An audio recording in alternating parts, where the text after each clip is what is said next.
Hello, hello, hello, everybody. Happy holidays, Merry Christmas, Happy Hanukkah. If you celebrate Kwanzaa, Harambe. This is a special thing because we have a couple of big shows coming up. This is the end of the year. This is definitely the last show I'm recording of the year, I promise.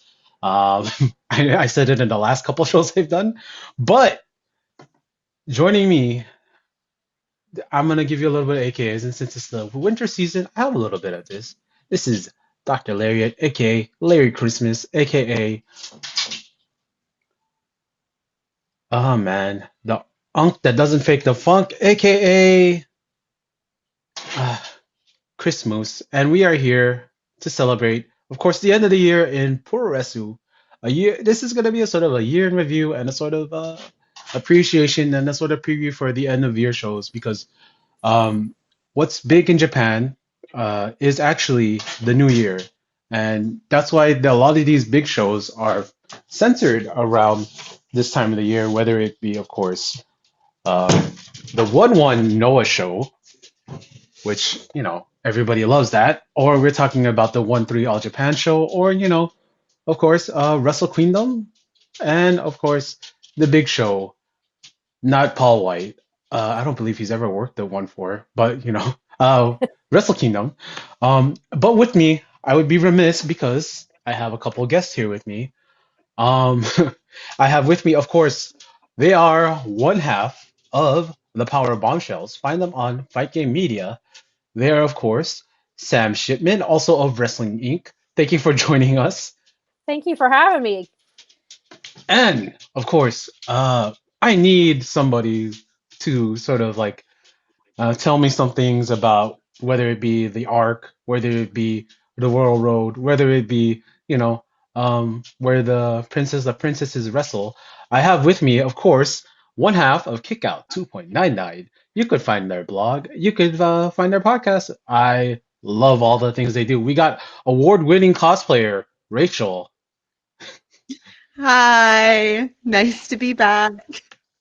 Yes, yes. And this, honestly, this is something that I love. Sam is one of those people that watches so much wrestling that, like, I don't know how she has all the time to watch all that wrestling, especially the wrestling that she doesn't get paid to watch. But yeah, I'm so happy and honored to have both of you here. You know, I always say, whether they be non-binary or whether you be a woman, and whether you identify as a woman, no matter what, it's great to have these sort of voices on here with me. And this has been a year of like a whole lot of recording for me. I look at the episodes now and I'm up to 104 Wow. released on my thing, and I'm like, oh, wow, when did that happen? Because I have these episodes numbered specifically, but then like I do all these other recording because I was having fun because it's my first year. You have fun on your first year, Right. and couple other things. I know this episode hasn't been released yet, but you'll hear it on New Year's Eve. The one I did with Rachel, really powerful stuff. I loved it. And the one I did with Sam and Mel, where we talked about women's wrestling in America and the sort of disrespectful booking they get. Hopefully it changes. I hope so. It's a new year. We and with top talent like Mercedes, like Chris, like Tony, uh, like I'm hopeful. I'm hopeful, and hopefully we get there. So yeah, but we're here to talk about the land of the rising sun. We're here to talk about Puro, and I'm gonna talk about this because I like talking about stuff that I like. On this show, I've covered a lot of this promotion called Dragon Gate. Probably my favorite promotion to watch this year, whether it be Shun and his left. I love Shun. Whether it be the high We flying have very action. different tastes. Oh yeah, whether it be the high flying action of Jackie Funky Kamei and Rita becoming my favorite face tag team. They are incredible. People who watch Love and Peace. Whether it be I love Love and Peace. oh, they're awesome. Whether it be Yeah, they're Jiro good. teaching Hio what the right things to do. I know a Yeah, lot of my friends hated that, but Hio got all of his all the right all the right tips on how to do your entrance to get over, and that's all that matters. Whether it be the rise of Gajo Kodora, I cannot say their name for the life of me. With Kikuta. turning on D Courage and becoming the top man in Dragon Gate, becoming the big boss, and he is a big man, because he just had this match with Johnny Valletta, and both men were just it just reminded me so much of like old school, like All Japan, like Jumbo Tsuruta versus King Kong Brody. That was it, and that was it in the modern age, and it rocked. Um, and I'm saying this, for me, for my money, my favorite promotion this year was Dragon Gate, with Stardom right there, right next to it. A lot of what happened in Japan, whether it be in New Japan or All Japan, where they sort of both of those companies sort of just didn't have great. They had some stuff happen that was good. I love that Goto finally finished the story. I love that because I'm a huge Goto fan. Yes, go to Um, forever. he finally won the belt, and he's playing my favorite character in Street Fighter. He's playing E Honda. That's the guy I pick Oh, all the you're an time. E Honda fan. Yeah, That's I'm a big E interesting. Honda fan. I play E Honda, Bison, and Blanca because I like to hold back. That's a joke for my fighting game fans out there. And I like there's these things that happen throughout the year. So you guys, for whatever Japanese things happen this year, what is the some of your most memorable moments or matches of the year for you guys? For me, okay, so I watch a lot of Japanese wrestling. I watch a lot. And I got into Stardom this year with Dream Queendom 2024. So last year is when I started watching Stardom more regularly. I'd been familiar with it. So that the whole Tam and Kamatani storyline, we'll talk about it later, I'm sure, really sort of drew me in to the sort of fantasy world that they kind of build, and I really enjoyed that throughout the year. I mean, I'm just sort of breezing through Stardom right now because that's sort of what I've been watching, and then obviously I watch a lot of Noah, and I think Noah had a phenomenal year. Oh, uh definitely. The yeah, the yeah, the Noah in-ring had itself, I'm sorry to interrupt, the but in the in-ring was the in ring is incredible. always great. It was Yeah, the incredible. in ring is always great. People just don't watch it. People just don't watch Noah, so they don't know the in ring is great. But the in ring's always been great. It was extras really good this year. Um, and yeah, like the stories have really hit a high gear. Ozawa's really like churned the soil and gotten things very, very exciting. The return of Yoshiki Inamura, which I have a lot. My friends and I all argue and disagree on whether we like Inamura or not, but I enjoy him. He's I the 6'7". I like how boring he is. Okay, You like the he's cowboy? not boring. He's not boring in the ring. He's not boring in the ring. He's an Mm. incredible wrestler in the ring. And if you have not seen his title match with Kaito Kiyomiya, you need to go do that. There are spots there that Oh I man. am insulted that they haven't gone viral yet I, because there is some crazy shit in there. I would be remiss to also say this about Inomura. His WWE run for a Japanese talent. Oh my gosh, he did so much great So work in impressive. WWE. The title match with He's Obafemi undeniable was in the ring. yeah, Yeah, the Obafemi match was excellent. Like you yeah. you He's want just a two big boring meaty character. men. Yeah, he's Yeah, just he just got this, and the cowboy look with him coming back with the smiling cowboy look. It's that was sort very of funny. like it's funny. I what I appreciate about the Terryman look is that it's based on Hey, Terryman from Kyoku Man, right? So yeah. it's more based in like Japanese anime than I think a lot of people, especially in the West, realize. And the way he sprinkles English into his sentences is very typical of like your like wannabe trendy. Like it's very Japanese in a way. He's playing into a lot of Japanese tropes while playing in as fake American. It's very interesting. No, the issue is he's too friendly, he's too He- charming, and he's not bothered by everybody else's mental illnesses in Noah. And we watch Noah for everybody being miserable and weird about each other. oh man, I Everyone's so messed up, and that's why Noah's good. I But l- yeah, so I've had a really good time with Noah this year. oh yeah, I love that Ozawa broke his ankle again, and it made him even more over with the crutch. I love how the crutch is like part He's of got him. the boot right now. He doesn't Yeah, actually have the crutch. Well, no, I think he still does use the crutch. because the crutch is But more like it's like symbolic of his thing, and he yeah, likes to use it he as that's his carries the gimmick crutch weapon. even when he's healthy. Yeah, yeah, That's that's that's his just his gimmick. gimmick weapon. But he is so great. The Hill promos. So I gotta say this. So if you're not listening to the promos in Noah, you are nuts. Because between Kenta, and Ozawa, and like Yeah, Noah wrestlers can talk now. They yeah, used to not be it's able to talk. yeah they They were got very that bad at talking. they got that lesson from Dragon Gate. There was this so on the last Dragon Gate show, No, right? they got that lesson from Keno. Oh, they got Keno that taught lesson them from all. Keno, and hey, Don't put disrespect on my man. okay, yeah, but Kano went to the Dragon Gate and he fit in like a glove. Because Dragon Gate's the promotion. That's the promotion where if you They can't do a lot talk, of promos. yeah, it's funny because on the last show, so it was like a promo battle with Ishin and Shun, but it was supposed to be Ishin and Cielo, who might be TN Revolution. You don't know, but like every time Ishin interrupts, Ishin's my favorite like shit heel nowadays. He interrupts is like, hey, you're not gonna be able to make it in Dragon Gate if you can't talk, and then he keeps interrupting him over and over again, and it's great. I love Ishin, and like a lot of people sort of underplay the importance that the character work and promos are in Japanese pro wrestling. I think there was a time when a lot of Western people watched it just for the matches and assumed like that's all that mattered, but I come from the old school. I remember like All Japan like would have promos in between these matches. I remember Noah having those Christmas specials. Who doesn't love those Noah Christmas Yeah. specials? I when I hear about Marufuji sing Twinkle Twinkle Little Star and sing like I love that stuff. I love that The stuff. thing Please. about Well, we talked about it in our episode that we'll release, but the thing that people forget about Noah is that it's always kind of been a bit of a shit post. Like it's always been a bit of a joke and it's always been a bit of a clown show. So when people look at Noah this year, which has had a lot more haha, a lot more gimmicks, thanks to Team 2000X.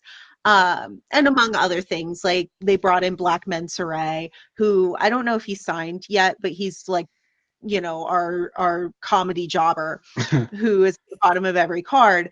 And he's like, he's super, super popular because Noah's always been sort of a place for that. And it's been become more and more of a family friendly promotion, which I also mentioned on that podcast. It's It's like great. Common Writer. You've got your big drama, but it's ultimately Yeah. for young families and horny women. So, I, it's good stuff. As They far know as their my favorite, audience. yeah, they know their audience. Yeah.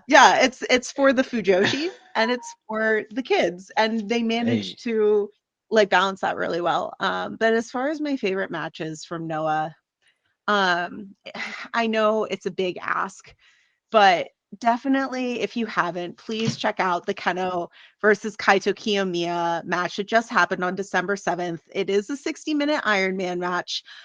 Oh, But it is the best one I've ever seen. It it might be my favorite Keno Kaito match, and I have written about 7 to 8,000 words about their rivalry. man. whoa. Um, and I have watched every single one of their matches and have taken multiple notes on it. It might be my favorite. I do really like their Budokan match from 2023. That match was insane, but it also gave me a little bit of trauma because that Falcon Arrow spot that Keno did Oh man. really, really freaked me out. But yeah, like it is an hour long, but it goes right by. It really breezes by. It is a masterclass of wrestling. Both of Keno's matches for the title, so against Ozawa and then against Kenta the next night. Also master classes. I'm gonna sound like a Keno fan. I swear I hate the guy. But the running joke being I translate all of his YouTube videos on my Blue Sky if you haven't seen anything of that. But anyway, so he Please talks so please go there. much. Please go there. Please But watch yeah, his yeah, check YouTube. out my Blue Sky if you ever need like translation work for Noah. I Uh, do a lot of it over there. But Keno talks a lot, so he kind of exhausts me as much as I like him. uh, But those matches were great. like you said, Masa Kitamiya was on fire this year. He's one of my Yeah, one. all-time favorite wrestlers. Oh yeah. Um, and his work bringing in, like, he's always done Masa Saito moves, obviously, but he started to call back to his past with Kensuke Sasaki, and he's doing more and more moves of Kensuke Sasaki's, which made me go crazy when it Oh first yeah. happened, because Oh, he used to be very, very traumatized by that dojo experience with a lot Kensuke of bullying. Sasaki, who operated off of an old school dojo mindset. That's a huge part of his kayfabe story. Yeah. So him sort of playing a heel and then being like, okay, I'm going to emulate Kensuke Sasaki right now, was horrifying in that way. That's like blends reality and fiction in this incredible way. That's, you know, that the story is about abuse. It's about dojo abuse, and it's effectively about an abusive father and now his son who abuses his own, like, juniors, and it's sad and it's terrible, but it's being told by this person willingly, and it's behind this layer of kayfabe, right? So you don't really know, like, in real life, he takes pictures with Kensuke and Akira Hokuto all the time on Instagram. He loves them. And he loves, like, he always is liking Kento Miyahara and Katsuhiko Nakajima's photos. Like, they're friends. They all love each other. They get along. But they're telling this story about generational trauma and abuse very intentionally, and have always been telling that. And this year just kicked it up a notch. I'm obsessed with it. Yeah. Go listen to old Kickout episodes where we talk about it, our Kensuke office Oh man. episode, our episode on the aggression. And like, I just talk about Masaki to me all the time, but When but when yeah, we're when going he to hits talk that about it lariat, more.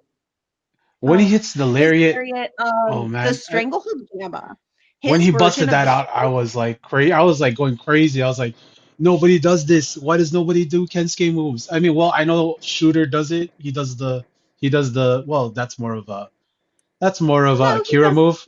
But It's he does Akira the Hokuto's move. Yeah, he does the Northern Lights he bomb. does the Northern Lights. But you Yeah, know where that's coming from when he does the lariat and Northern Lights. That's coming from Kensuke. So when I see you yeah, guys, yeah. Shota Umino is definitely was calling on Kensuke yeah, for a little while there. but like when you see the sons do the moves, I call them the sons, like the three sons, because like when Yeah, uh I got this. because when Nakajima does it, he does the Akira pin, not the Kensuke pin. He does the Akira sitting on you, disrespecting, like looking into the camera pin, and he Yeah, knows like it's over. yeah, I know I just leaned yeah, into my and camera he right does. now and just, but like it's Yeah, and so this he stuff, does this the is Northern Lights bomb too. yeah, Yeah, and yeah, I absolutely love that stuff. Sarah, do you have anything from Japan that sort yeah. of Sorry. spoke out to you today? I mean, spoke out to you this year, like some stuff that like just hit over there? Because I know you normally don't watch a lot of it, but I know there's some things that stand out. There's so many things that happen that might have stand out if there's something just for you.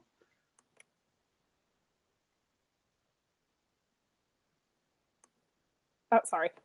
It was, I don't know what the delay was for, but I was going back through my, because I keep a list of like match of the year contenders, and I was Mm, going back through these like actually a few days ago because we Wrestling Inc. was doing our end of year awards, and I was like, there's a lot of Zack Sabre Jr. matches on here, which I'm hey, not surprised because I I love him love so Zack much. Sabre Jr. is great. I know I told this story on like another podcast, but like, so Zack spends a lot of time in the Philippines, and in a good Right. way, in a good Right, right, way. right, right, yeah. And like my friend over there, shout out to you, Jake DeLeon. Like he's a worker there. He's worked some Japan this year. I call him my cousin because all Filipinos we call each other our cousins. But like uh Jun, that's his Filipino nickname. Shout out to you, man. Like the title run, I know you don't get a lot of respect for it, but he did a lot of great work. Mhm. For me, one of the most stressful matches was the Goto Zack Sabre Jr. the first title match. Yep. That was a stressful watch. Yeah, So it seeing was. Zack stretch him like into all these pieces, it Right. was like, oh, he's gonna tap because nobody gets out of the very funnily named long name submissions he says as They're we so march along crazy to to me whatever. too. Yes. Yeah. Yeah. Um, so like getting him stuck into those things, like I was just like, oh, he nobody, everybody taps to this, nobody gets out. and then Goto gets the ropes, and then Goto hits, you know, it's Goto Revolution, and you're just like, oh, God, finally. That's why I always go back to that as like that's my favorite match because I'm a Yep. Goto guy. I saw him here in California when he was doing Young Boy matches for TNA and for like the small indies out here. Hmm. That's the same reason why I have a big affinity for Evil because he did a lot of the indies out here in Yeah. California, and I got to Right. watch him. So like Yeah. when I see Goto finally do that, 10 years too late, but it's it's what happens. Better late than never. Better late than and like he finally gets to do that, and like I love that he had a good run with it. Yeah. Yeah. But what are some of the Zack Sabre versus Dreamer Yeah. matches that stood out So to I you? was looking back, like I said, I was looking back, and there's so many Zack matches. Like definitely the trilogy with Konosuke Takeshita. I think Oh yeah. definitely those three stand out because both of the like Zack has been one of my favorite wrestlers for a really long time, but I think Takeshita is just I think he's incredible too, and this year has been incredible for him. And it to obviously see that G1 and then to have Takeshita, obviously he won it.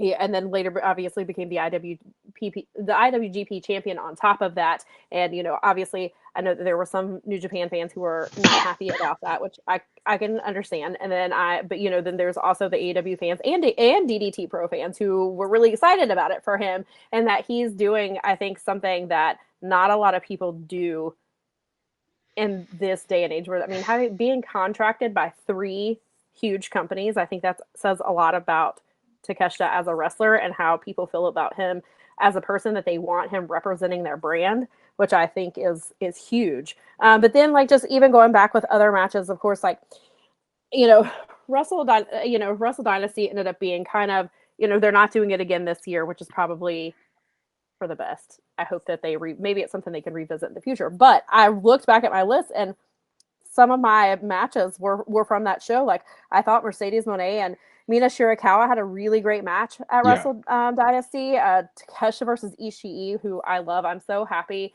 I know that Ishii is getting stolen away from New Japan fans sometimes, but he gets I call them his hot boy summers when he comes to AEW. He gets to have hot boy summer, and he gets to have G1 matches in AEW, and then he also gets to be part of the conglomeration and just kind of just be there for them.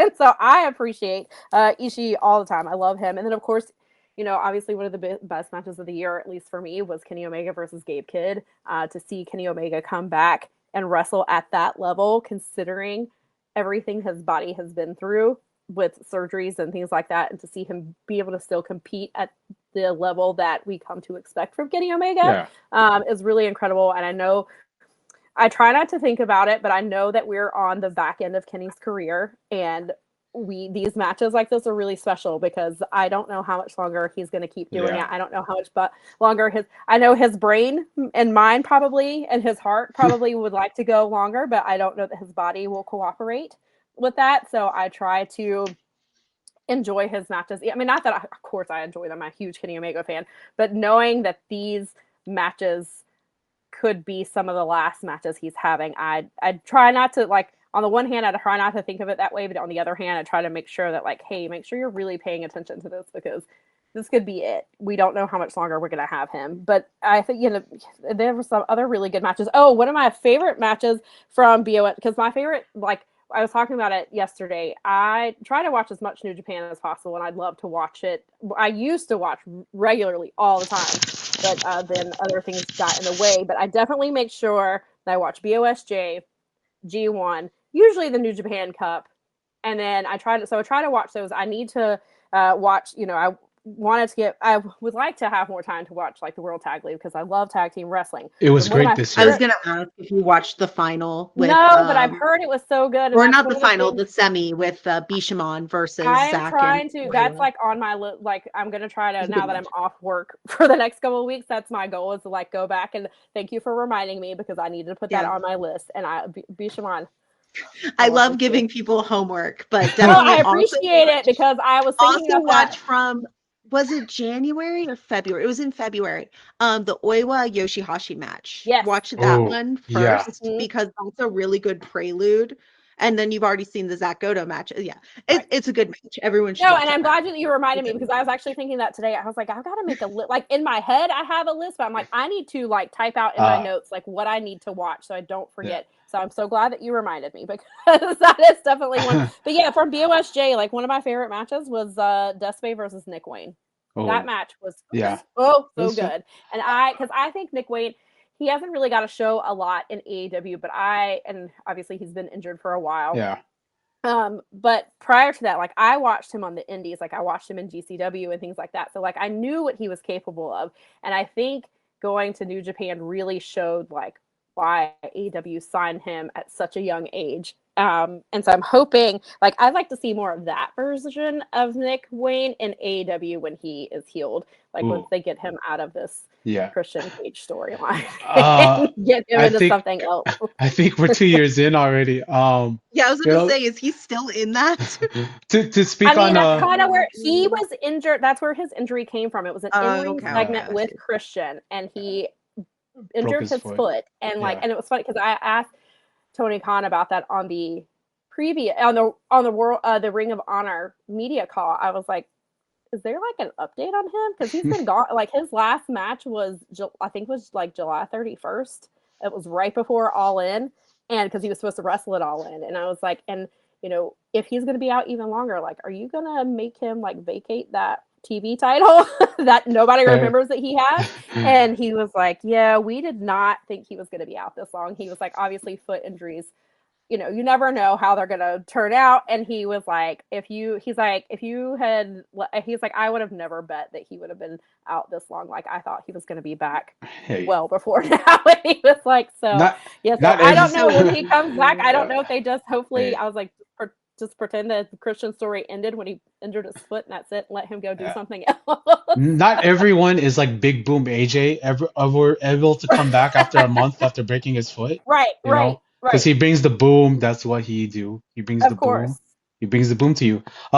To to go about like best of Super Junior. A lot of people had that problem with Fujita winning, and then but one of my I favorite didn't. matches that this no Vito's no great. winning no not him winning, but the way that his title match happened. But I love Oh. the Jun Kasai Despy match that happened because they're it's more like a quad or a quintrilogy because there's like about 5 matches featuring them. But that match that they had was beautiful. It was like the end of like their, allegedly the end of the series for them. Mhm. Jun Kasai is one of my favorites of all time. I love the Crazy Monkey. I love shouting his song like Hiromu does. Because you guys see when Hiromu's in the ring and like he's with Jun Kasai and he's like, whoa, whoa. I love that. Um, Ron was the greatest. I love him Kasai. so much. Do you think Kasai will be the popular wrestler whose name starts with K that's going to appear on Marigold on their January 3rd show? I mean, He's it's my very guess. possible. He's very possible because, you Either know, either him or Jiro Kuroshio. oh, Those are my Jiro two Ks. Jiro might be, but then he's going by Tokyo Jiro Tokyo Yeah, Japan. it's Kuroshio, Tokyo, Japan, though. Oh, The it's K is still there. Kuroshiro. The K Yeah, is still there. it could be. It's one of them. It's either of them. What they both would pop me. I know people don't. I love Jiro. Jiro is so funny to me with the suit coat and all that. I also will always like support any Tajiri guys. So between Francesco and Mm. Suri and because I love Tajiri. And that's just cool to me. Jake, But yeah. Uh, Jake's the Tajiri guy. uh, and I'm just gonna Phoenix is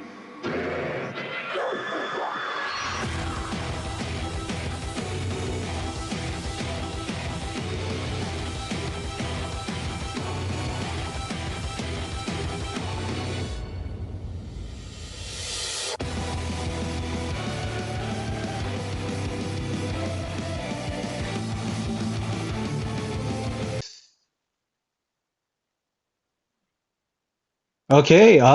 Welcome back. We are here, of course, with Sam Sam Shipman of Wrestling Inc. and of course the Power Bombshells, and with Rachel of Kickout 2.99.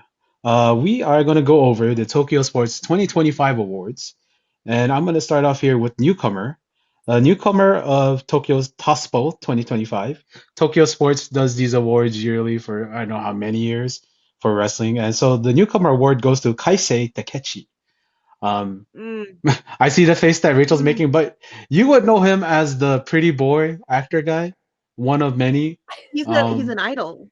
yeah, Yeah, there's that. he's a part of the Exile Tribe's The Rampage. Exile Tribe being one of the biggest male idol like troops in Japan, and The Rampage is super popular. His wrestling theme song by the Rampage called Break It Down, released like a few days ago, and the music video dropped today.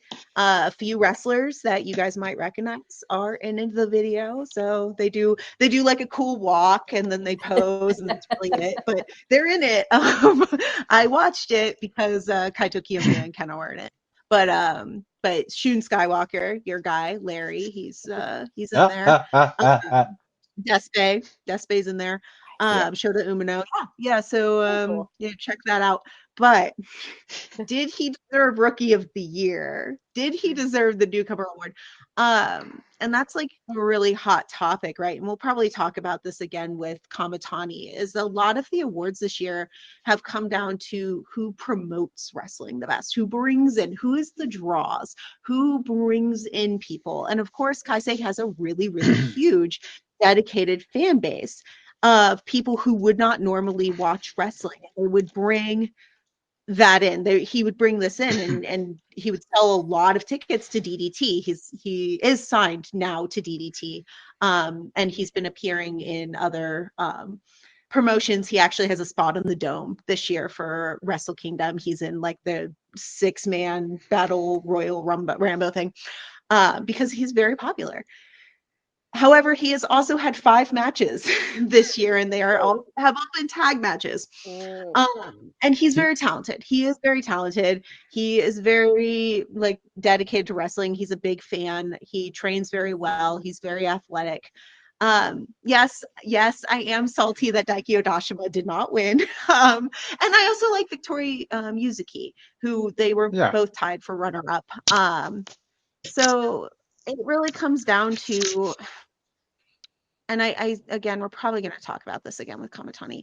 It really comes down to these awards sort of being about topics and what promotes wrestling and what's going to sell papers, because that's what journalism, and you have a lot of experience and thoughts on this, I'm sure, Sam, about journalism. This is done by Tokyo Sports newspaper. We're selling newspapers. Yeah. So of course you're going to want to promote those kinds of people. However, what does it say about wrestling when these awards come down to talking about audiences, gates? Like then you start appealing to your podcast dudes, right? Right. your Right. guys who talk about really only like, oh well, this guy is better because he's a draw. Yeah. And then like, are we losing the art of wrestling in that case? So I'm curious for your thoughts on that, especially you, Sam, as the woman who works in wrestling media and journalism. Yeah. I mean, like I get it. At the end of the day, their goal is to sell paper, especially in a format that it is hard to sell papers. Yeah, they still have print media Yeah, over there. which is incredible that they still are able to get this. So like on the one hand, like I get that, but when it touches the awards and who wins what, then you are obviously cheapening the award, and then you are starting to lose the legitimacy of the awards and what they mean and things like that. And so I think it's a very fine line. And I get it, like you said, he is someone who is bringing in a lot of people who would not normally watch wrestling, which is what the wrestling industry in general needs more people who would not generally watch it. And if that's how they get them in and get them in the door and hopefully keep them around, then obviously that's a good thing. But giving an award to someone who has had 5 matches, and they were all tag team matches, yeah, that is I can see why people are angry about that. And it does feel like this is he didn't win it on merit. He won it because he's somebody that can help them sell papers. And that's that's I, not that's And I like him. It just it right. ends up feeling bad. Um, Yeah. yes, Larry, what he are your thoughts? he's hot. He is, he's very, very handsome. That's my thought on it. Like if I was gonna compare him, this has nothing to do with him personally. It's sort of like Logan Paul-ish effect, where like this celebrity God. from outside comes in and sort of Hmm. like this is like jumps the line. That's Hmm. sort of No, that's the comparison, not like as a person or anything, because I not as never a compare person. that part. Well, Um, I on that level, I think it's a fairly apt yeah. comparison. Yeah. So I mean, personally, it was the two Daikis for me. The Daiki O from Noah and then Daiki the guy from New Japan, who Doesn't Matt, Dragon Gate also have a Daiki, like a I little Daiki I think they do. who's They a had he's a ring boy right now. Yamaguchi? Daiki Yamaguchi. Yeah, Daiki Yeah, Namaguchi. there are three little Daikis running Yeah, around. they're all small I too. love all three of them, but Daiki Odashima is like he's him. If you Yeah, haven't seen any of his matches, he is him. Go I absolutely love how Noah has like this second level group of juniors, and they've been sort of just like really they've really been cultivating the junior division during this year, and I'm excited for the next year because all of us old Noah guys know that Noah wasn't Noah's junior division sort of defined the zeros with Maruken, yeah, Uncle no, Nobu. Noah Uh, Juniors used to be like that yeah. division. So Like it used to be that division. Yeah. so that's my kind of take. I see what it is, like you said, it's about selling newspaper.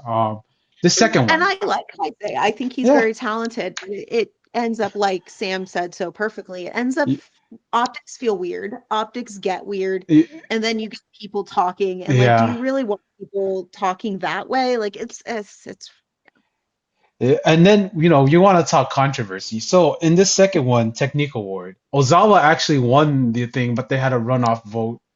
Uh, so I have an asterisk here. The winner of the Technique Award is Tanahashi, but it comes like with an asterisk because Ozawa actually had the most votes. Then they did like a runoff vote, and then Tanahashi ended up winning the runoff vote between himself and Ozawa because, of course, Tokyo Plus Sports One has a Tanahashi on the thing. I yeah. have a little bit of feeling about that, so So how it works is if if the winner did not win by like majority by over they take the top two and they take it to a runoff vote. So Ozawa got the most votes. I think he got like five or six, yeah. and Tanahashi got three or something, but it was all too close. So they ended up putting it to a vote, and Tanahashi did win by a landslide at that point. Um, and I think it's literally like it's Tanahashi's Yeah, last year. Right. yeah, yeah. It's That's exactly Tanahashi's why last I year. don't have a problem with that at Um, all. Um, yeah, he might win a topic award or something, but he's it's his last year. Like I don't mind it. I'm sure Sam, you have opinions on that too, because you've been watching New Japan for a while, so you probably have some feelings on Yeah. Tana. Yeah, I definitely have feelings on Tana, and of course, I love the guy. I think he's great. I didn't realize that that's what had happened with the voting, and so it does feel like it was a send off gift, basically, just like this definitely. is the last time. And which I guess there's nothing for. I mean, for me, I don't really see anything wrong with it, but I mean, I can understand why like some people, may be like, he's only getting it because he's retiring. And so, and I get that. But for me, I mean, he's Tanahashi. And I was reading some like stats on him yesterday. Like, this is the most amount of matches he's had since like He's 20. wrestled a stupid amount of matches Yeah, for like sure. Yeah, it's insane. Like, that's how you do a retirement tour. I'm just gonna say. yeah. It's a good final bye If bye. you have one of your biggest wrestlers retiring, I mean, that's probably Yeah, I how was you gonna say, do it. Larry, you mentioned you're a huge Tanahashi fan, right? Yeah, yeah. Yeah, I'm Um, sure you have I've opinions started. on this award too. Uh, I loved his stuff in Dragon Gate. I loved his stuff in outside, like in DDT. The Dino matches makes me laugh. I know, It's a like good match. it's fun. It's fun. And his stuff in AEW, the cage match was pretty good. His stuff in New Japan, where he's been putting over the young guys, the next gen, the Reiwas, has been great for me. I especially like the match with I think my favorite one is the one with Suji. That was probably my favorite one of his with the Reiwas. The match with Takeshita in at Chicago in Chicago, Mhm. that was an excellent match. That Yeah. he sort of just gave like the that's the first Reiwa guy he put over was Takeshita. Mhm. And I know people don't include Takeshita in the Reiwa generation, but he's kind of just like in that same age group, and he's been sort of pushing that level. Because I mean, the New Japan really loves going to DDT for getting their top stars, whether it be Kenny Omega, whether it be Kota Ibushi, whether it be now they're getting Chris Casey Brooks. Takechi and Chris Brooks, who has gonna Chris have a singles Brooks. match at the Tokyo Dome. Yep. We'll get to that later, Crazy. but Okay, is the TV title one on the dome? It is. it's gonna be on the Okay, Dome. yeah. If it's not Yep. on the show, It's it's the gonna be eighth, on I think it's YouTube. like eighth match or something like that. I think is what I think that's what I saw. I could Yeah, be Okay. wrong, but yeah, yes, I believe that yeah, is on. I think. yeah. Double It's check. it's on. It's in the Dome, but I'm not sure if it's gonna be like the zeroth match or one of the matches. But Tanahashi winning this, good send off award, because he wasn't gonna win MVP. And then No, speaking of that, we have the no, no. most outstanding performance. That will go to Konosuke Takeshita, the Alpha. He's had a pretty great year wrestling wise. I'm not sure what this actually means in Japan. It sort of like seems to me like it's like a runner up award because he couldn't win the MVP. But most outstanding wrestler, the Konosuke Takeshita. I mean, Takeshita for me is on my list for wrestler of the year just because of the body of work that he's put out at AEW in New Japan, wrestling down in Yeah. CMLL. He's had incredible matches Oh, down there. Just the body of work that he's had this year, it's almost second to none. I mean, I think I would put Bandito as also really high on that list for me. yeah. He's had incredible work in AEW, Ring of Honor, CMLL. He's just the body of work that he's also put out, and then of course Zach and Mercedes. Just God, we are wrestling fans are We're spoiled. eating. We're We're so eating so spoiled. much. We're so It, spoiled. There's so much good wrestling out there, but like you said, I don't know what this award means in Japan, and like if it is kind of like since he couldn't win the MVP, this is what they awarded him with, but for me, I think just that this year he's had an incredible showing just everywhere he's gone. yeah, I think it was between him and Ozawa. Uh, they did a runoff vote between. Ozawa is very popular. I gotta tell you that, Sam. He's Ozawa's very I very popular. hear. popular. I don't know if you noticed, I'm actually wearing my Ozawa hoodie Oh, right now. nice.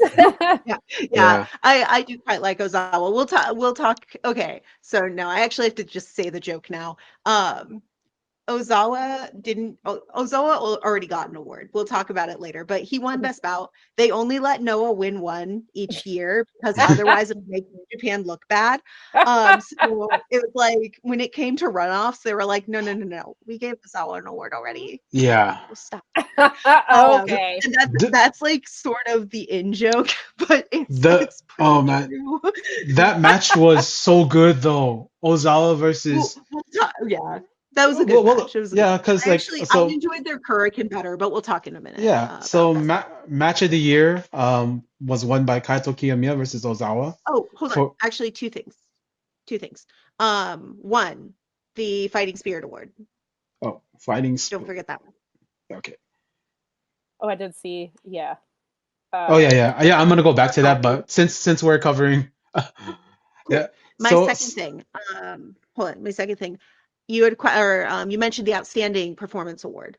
yeah, And this ties into Best Bout. Outstanding Performance is more or less like sort of the you didn't win MVP, but we thought you did really, really well yeah, award. And generally speaking, because MVP almost always goes to a New Japan guy, it's usually goes to somebody else from another company to mhm. sort of just be like, hey, you did good. You tried real hard.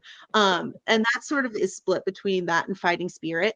However, the actual second most important award is Best Bout. yeah, It sort of goes MVP and then Mhm. Best Bout are considered your Gotcha. top two awards, Mhm. which we are going to talk about, but it is hugely yeah, significant this year that neither MVP nor Best Bout went to New Japan.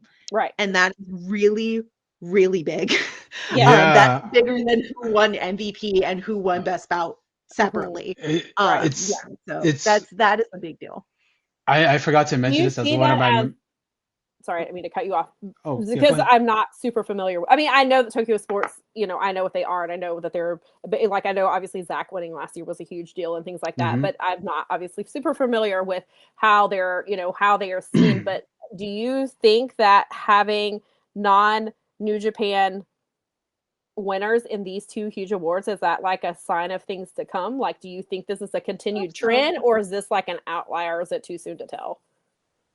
It is too soon to tell. I do think it probably so first off, like the Tokyo Sports Awards are seen in like they are important to the wrestlers, so Right. they became important to the fans. But a lot of Gotcha. times we call them like the Santoku Grand Prize, which is like the politicking grand prize, like Right. the Brown Roser Grand Prize, Right. which Saya Kamatani made fun of by like her whole story this year was like begging Tokyo Sports and Right. like roughing Uh, them, and Ozawa got in uh, on it too. I'm sorry. Kendo does it all the time on his channel. I'm sorry. I'm just laughing my butt off because when you said that, I was like, Santoko. I was like, yeah, yeah, totally, Yeah, totally. it's the Brown Nosers Award. The I someone translated that as politicking, and I was like, oh, that's right. That's good. Okay. Okay. That's a good Yeah, Right. Yeah. localization. Yeah. yeah. But yeah, so Ozawa on his channel under several layers of kayfabe, mind you, because he is a heel. But he sort of had those same sentiments of like at the end of the day, a woman winning MVP and like non New Japan talents winning, the bigger prizes opens things up in the industry and sort of creates this feeling of freedom and Hmm. excitement in the Hmm. industry. And I'll even say like Takeshi Kaisei winning the newcomer award, where like Bolton Oleg won last year, which I do love Bolton Oleg. Don't Yeah. get me Yeah. wrong. Don't get it twisted. I love that man, but I love Kakistan. No, like, yeah, it's like, anyway, but yeah. So I would like to think so. I think it's significant enough to mention. Really, I don't put a lot of stock in these awards. I Right. really don't. Sure. I enjoy them as a vehicle for stories. They're often, brought up again and again by the wrestlers, and I think that's really how they should be used. And I also, again, I keep talking about what we're going to talk about with Kamatani, but I also want to look at them from how the industry is going to view them and how companies are going to approach their booking going forward Hmm. because people aim for these awards, Hmm. but yeah, like really it's just so hard to say. And I do Yeah. think that it will open it up in some way, shape, or form. Like I do. Whether I Yeah. think that's a good thing or a bad thing, we'll see. Because again, Right. Because if Kamatani opinions. yeah, because if we Um, look at the past best bout winners, of course you have Okada, Omega. You have John Kasai versus Ryuji Ito. You have mm, it's like it means a lot to your. I would say, I mean, Wrestling Observer News Awards kind of thing. It's kind of like on that same little level thing, Right. but this is voted on by like sports journalists that cover wrestling. And I think that and Kenta they Kobashi. yeah, and Kenta Kobashi. Who And Kenta else? Kobashi. Who else but He Kenta is Kobashi? intuitive. Like getting that all figured out, it absolutely rules. Uh and I appreciate it. I appreciate that match. I personally I liked Go Shiozaki versus Kento for the Triple Crown a lot more than that match. I like their second match better than this match. The second Ozawa Yeah. match I like looked that match th- better too. yeah. I'm a Kaito Kiyomiya fan. I know, like I said, I'm wearing my Ozawa hoodie, but I Yeah. actually do prefer Kaito. And And watching him sort of come into his own with this like Karen no Prince gimmick, the Mad Prince gimmick, where he's just completely unhinged after being booed one time in the Budokan. He got booed one time and he completely lost his mind. God, I love him. He is gifted yeah. kid burnout syndrome. That's basically all it is. I I love Kaito.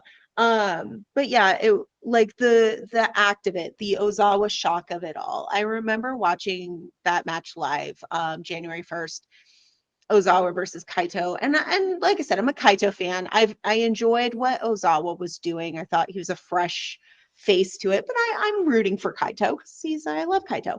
Um, and then the crowd just was booing him and cheering for Ozawa because Noah was so careful to construct Kaito as the status quo. And like, I swore that Noah was booking Kaito so strong because they just wanted him to win the MVP award. And it was like, lol, Kaito wins because they just wanted him to win the MVP award, right? But then Right. Ozawa came around, and I sort of realized they had a run with Kaito where he had done every single thing that an ace could possibly do. He Mhm. beat outsiders, he beat New Japan talent, he beat his Right. old rival in Keno, which I could talk about forever. But he beat, his senpais in Sugiura and Masakita Miya. He did everything that checks off the aces Mhm. list. Right. And then they brought in a rebel and a junior who hated him, truly hated him. Uh-huh. And Kaito has never really been hated before, not by the crowd and not by his juniors. And people wanted to fight against the status quo and they booed him. And I was stunned and I started praying through that match that Kaito would not win because I did not want him to get booed out of the Budokan. I did not want him to go through that. Right. I was like, no, he cannot win. This crowd will riot. Everything will be so bad.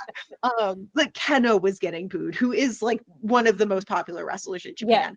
Yeah. He was getting booed in that match. I Whoa. was like, this Wow. is not normal.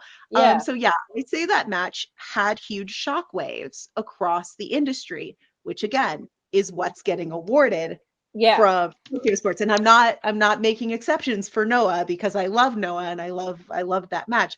It falls into the same trend of it created shockwaves, so Mm, therefore it's the award. gotcha. And that they stated that Osano, who is one of the journalists, he put that on his Twitter. Like, he explained why each one won.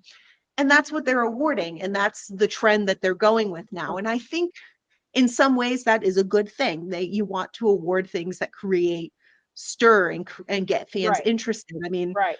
Noah sold out all but one Kurikan this year, Right. which is insane. Yeah. Um, Right.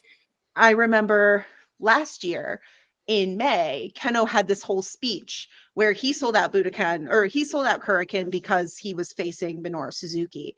And he had this speech saying, to make it so that Kurikan sells out every single time, and this is a normal sight. We were like, okay, Keno, good try, good one. And then a year later, they did it. Right. And it's because the story was so well built. And it's not just because Ozawa is very talented and very exciting and very charismatic and very hot. It's because the story was so strong and the rivalry was so strong and so exciting. You've got this beautiful prince in white with feathers, and he's Mm. blonde, and then you have this dangerous guy with the black curly hair and like the devil angel, but they're also both really bad people. Horrendous. I would not, with their characters, I would not want to be friends with either of their Right. characters. No. I can be friends with Yoshiki Inamura, but the other two, not at all. But they did such an amazing job constructing that story, and that's what got people into Kurikan. Hmm. So, do we want to award that, or do we want to award people who make shockwaves? Like, Right. do we want to award draws? So it's such a thin line. And I know, like you said, Sam, it's such a balance. Sorry, I've talked forever. Larry, No, do you Oh you're have? yeah, okay. yeah. No, I like getting your Oh yeah, perspective it's because this great. isn't something I'm super familiar with. Um, Yeah. I'm gonna sort of rush this one because it doesn't really matter. Yeah. Tag team of the year, KO brothers, Bumbleclot. Let's get high. That's my opinion. Like there's, I love Jackie Rita. That's my favorite tag team of the year. But you Okay.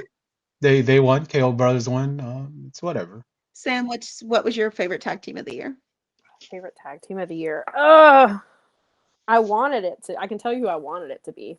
I wanted it to be Motor City Machine Guns because I've loved them for a very long time, but WWE was Okay. like, Shame. LOL, no. Shame. They're like, we got them here, they got their bag, and that's it. We're not gonna make you That's care. it. But I Goodbye. wanted Yeah, them to care I because I've totally loved them. forgot I've been they a even huge showed fan up. of them for a really long time. Shout out to the Hardy Boys, who have always been one of my favorite tag teams, of not just because they're from here in North Carolina. They're still winning tag. Yes, I love it, Larry. They're still winning multiple tag team awards. I think they've got tag team titles. They've got like 4, I think, right now currently. So shout out to them. Congrats on the It's PWI such a hard, list. like, because I really love I with Jet Speed. Because I'm a huge Speedball Hey, yeah. Haley fan. I'm They're a pretty huge fun. Kevin Knight fan. I've been talking about Kevin Knight for like 3 years, and now people are finally getting to see why I've been talking about him for 3 years and Hey, 3 or 4 years now. And so Kevin Knight. I love them separately, but they are a tag team I didn't know that I needed, and I love what they've been doing.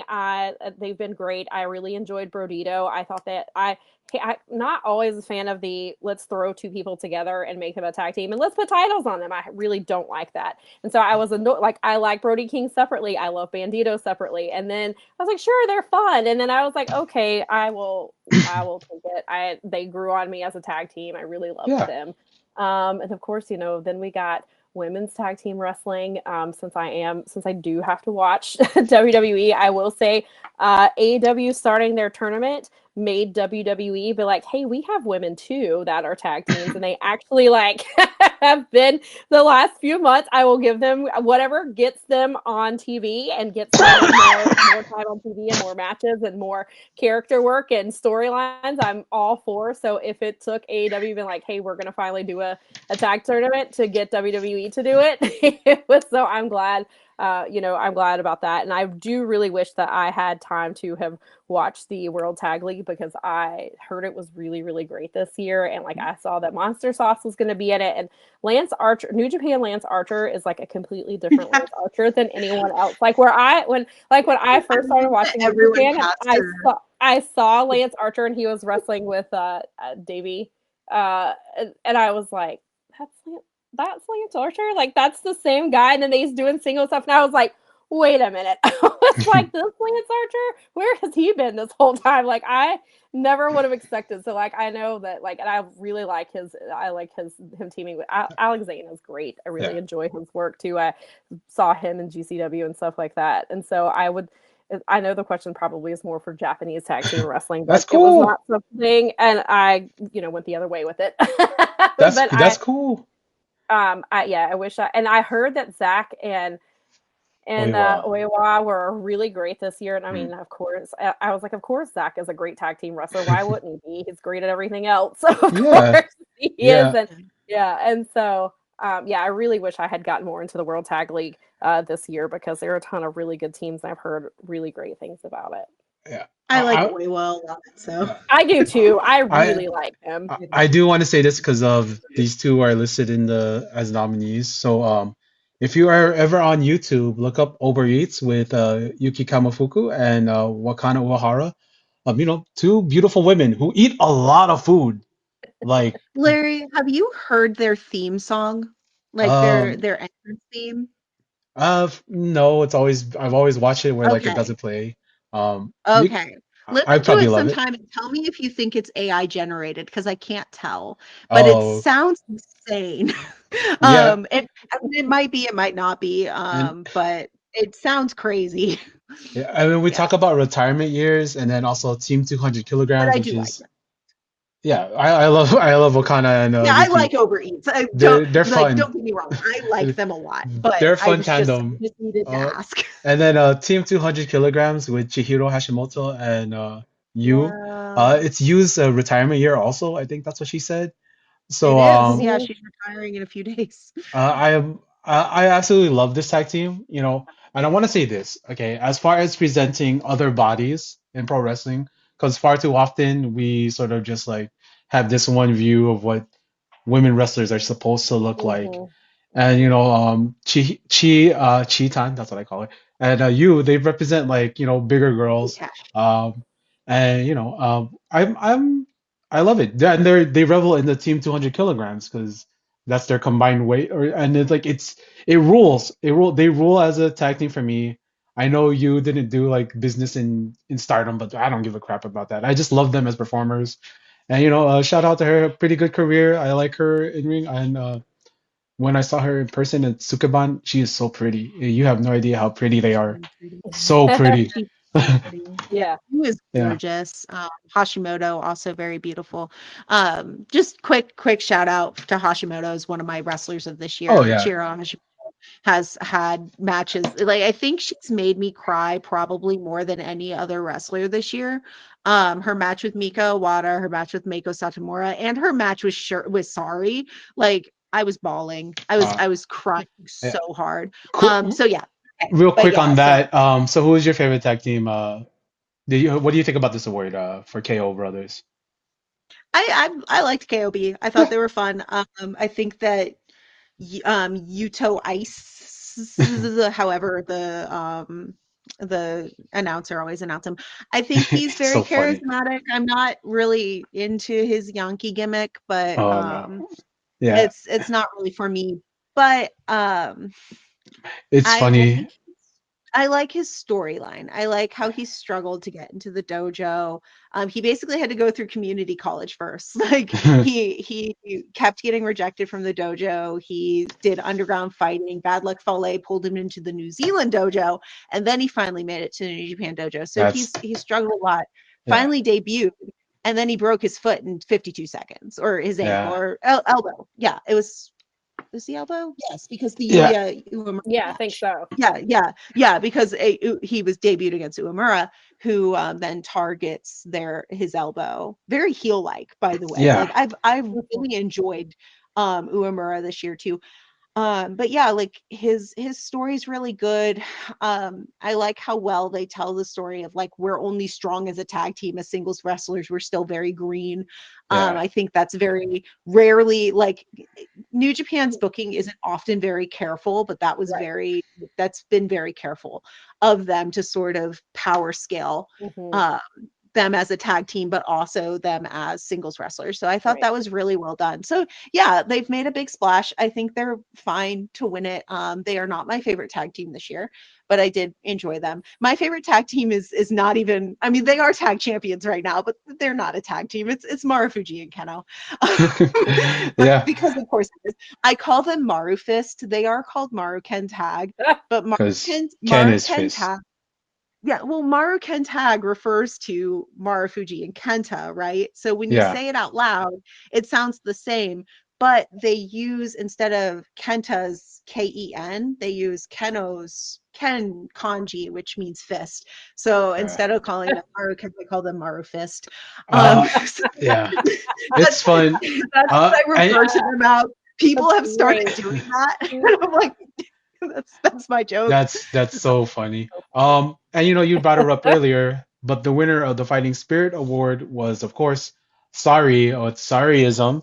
One of the best runs this year, whether you look at like her stuff in Marigold, whether you look at her stuff in Sendai Girls, whether you look at her stuff in Stardom, excellent run. She even had like a ROH match a couple months Hmm. back. Um, Sari, excellent wrestler, the most hated heel in Stardom.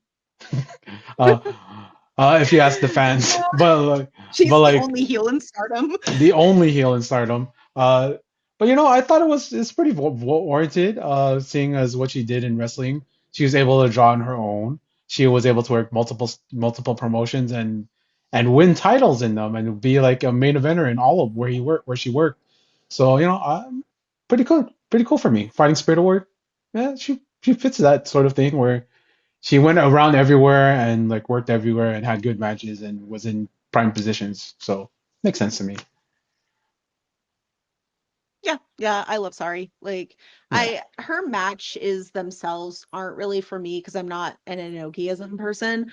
That I know The I'm a Katsuhiko headbutts. Nakajima fan. You don't have to talk to me about it, but I'm suffering every day because of his Inokiism gimmick. But like I don't love her matches, but I like her a lot, and I like Yeah. how she's really good at reading the room. She didn't expect to get as much heat in Stardom. Like, you can tell she did not expect to get as much heat as she got, but she immediately shifts. Like, you can even see it in her eyes, where she immediately goes into this very arrogant and Yeah. like rude, I'm the real fighter type thing. And it's been really incredible to see, and she's become a wall to the Stardom roster. And yeah, I going into Dream Queendom, her match with Natsupoi is probably going to be my favorite match. It's Oh definitely the man. one I'm most excited She for, because Poi and they're shoot best friends first off, so it's going to be crazy.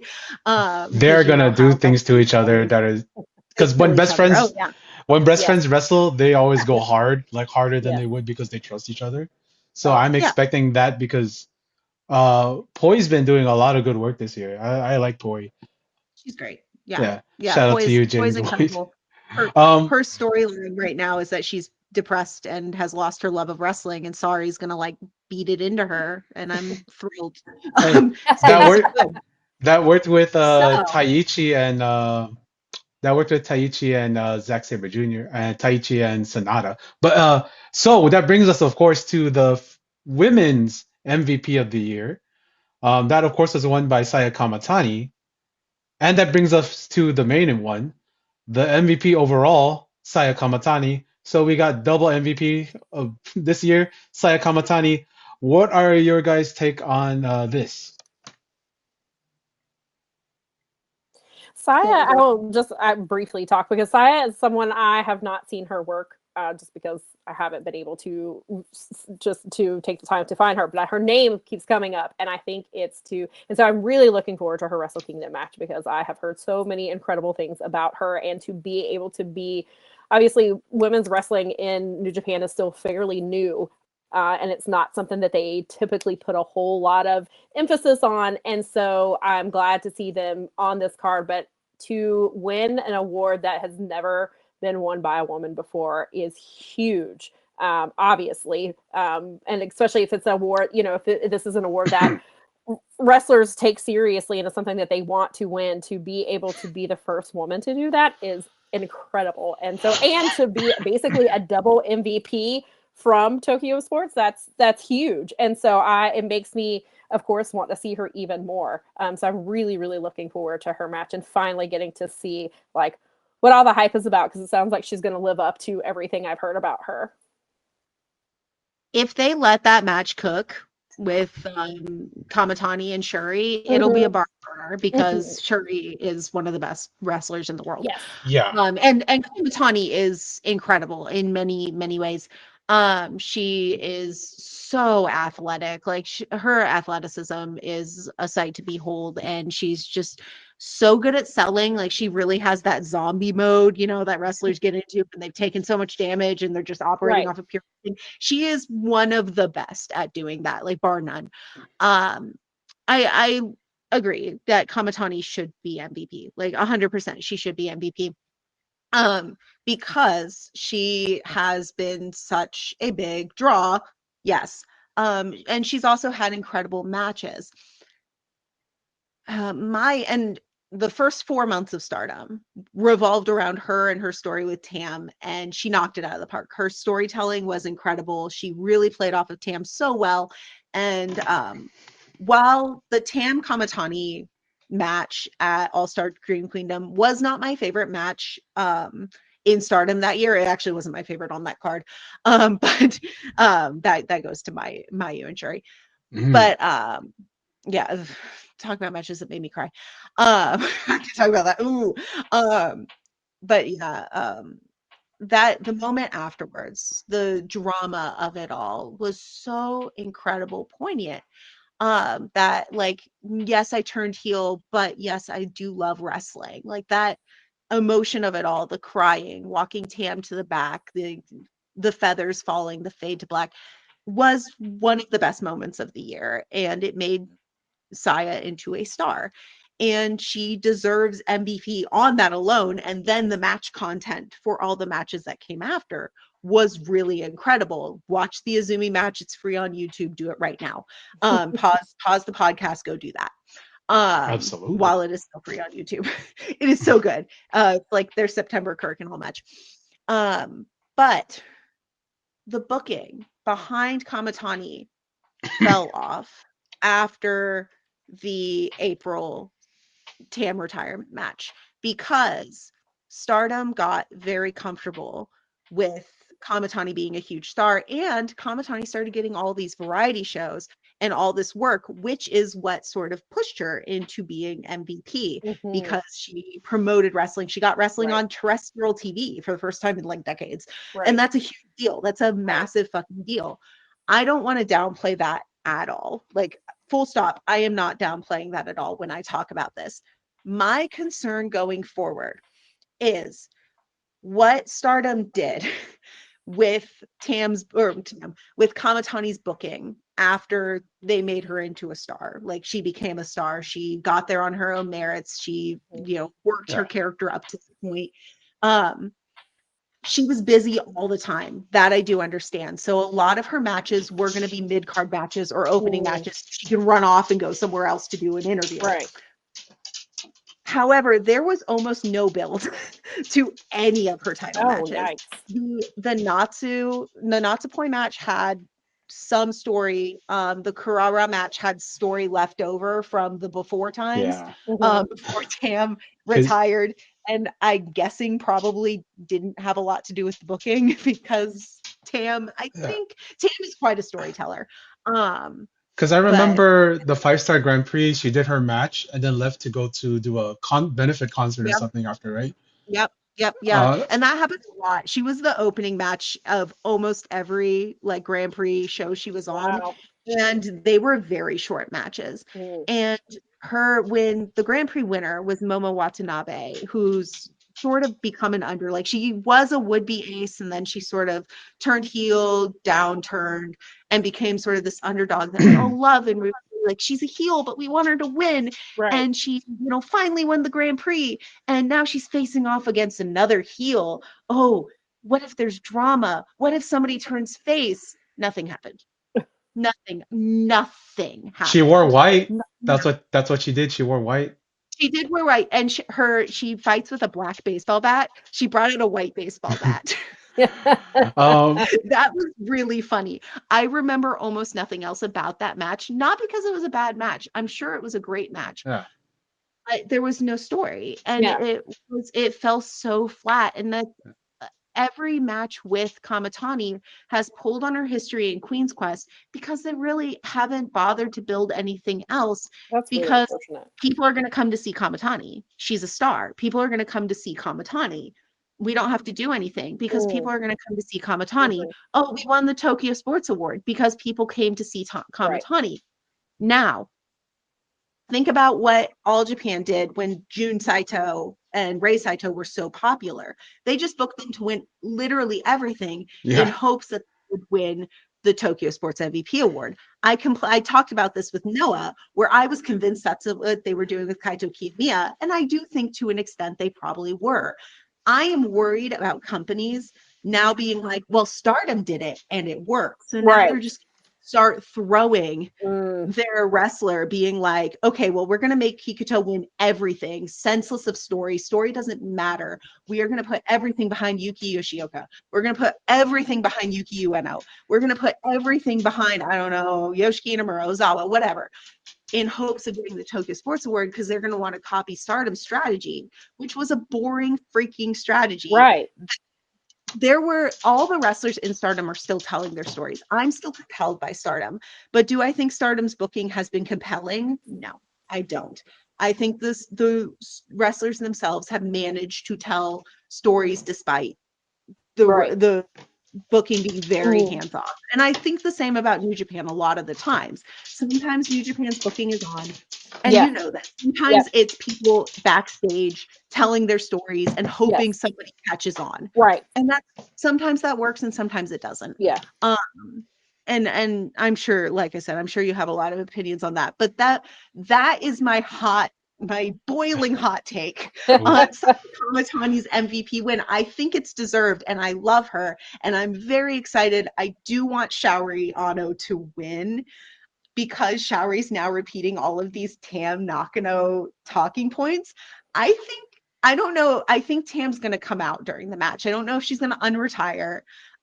She'll probably Because do pop quiz. commentary. She'll probably do Maybe she'll commentary. do commentary. Pop quiz though. Who trained Tam Nakano? Does anyone know? Not me. Was he? Atsuki Onita, the king Oh, of retiring and okay. unretiring. Oh, That says a lot. she could be. Oh man, so I reviewed Megumi Kudo versus Combat Toyota this year, right? On Yeah, my yeah, other yeah, show. yeah. So like he was in the background crying during that retirement match. So she could be in there like in her like little because I think she wears like smart business outfits nowadays. Oh So yeah, she could yeah, be yeah. there like I just mean, she does crying that during the too. match. And like they could build something from there. That would be excellent. I'm so into that. Okay, that's my fantasy booking aside. We've previewed Dream Queendom. Tam is coming um, back. The ritual will be yeah. complete. I'm going to, Um, we're gonna switch up gears in a little bit. Let me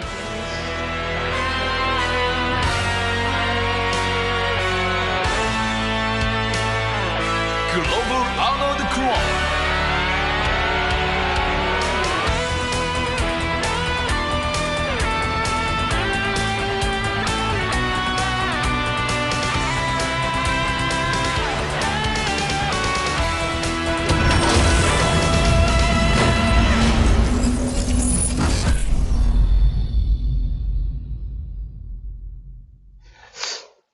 Hey, what's up, guys? So, we're gonna do a little bit. I want to say thank you for Sam for that first part. She'll come back to us at the end of the show, but I want to say thank you to Sam for coming on and giving us all that work. But right now, we are going to focus on, of course, the Evergreen arc. We're gonna focus on, of course, Noah New Year's show. Um, First show of the year, first big wrestling show of the year for me. Traditionally one of the biggest shows of the year because New Year's Day means a lot in Japan culture.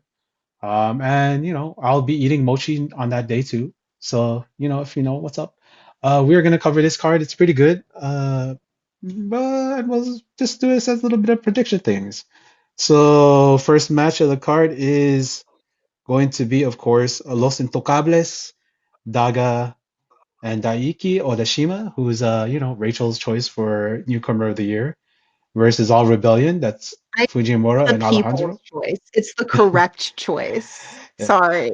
Oh no, Anyway, versus the Dragon Gate team of Eita and Tsuji Kondo for the GHC Junior Tag Belts. This is gonna be a fun match. Fun match. yeah, yeah. Noah traditionally, well, not traditionally, but recently, even saying like, traditionally a big show of the year. It's only these New Year shows have only been going on for the past like 4 or 5 years now.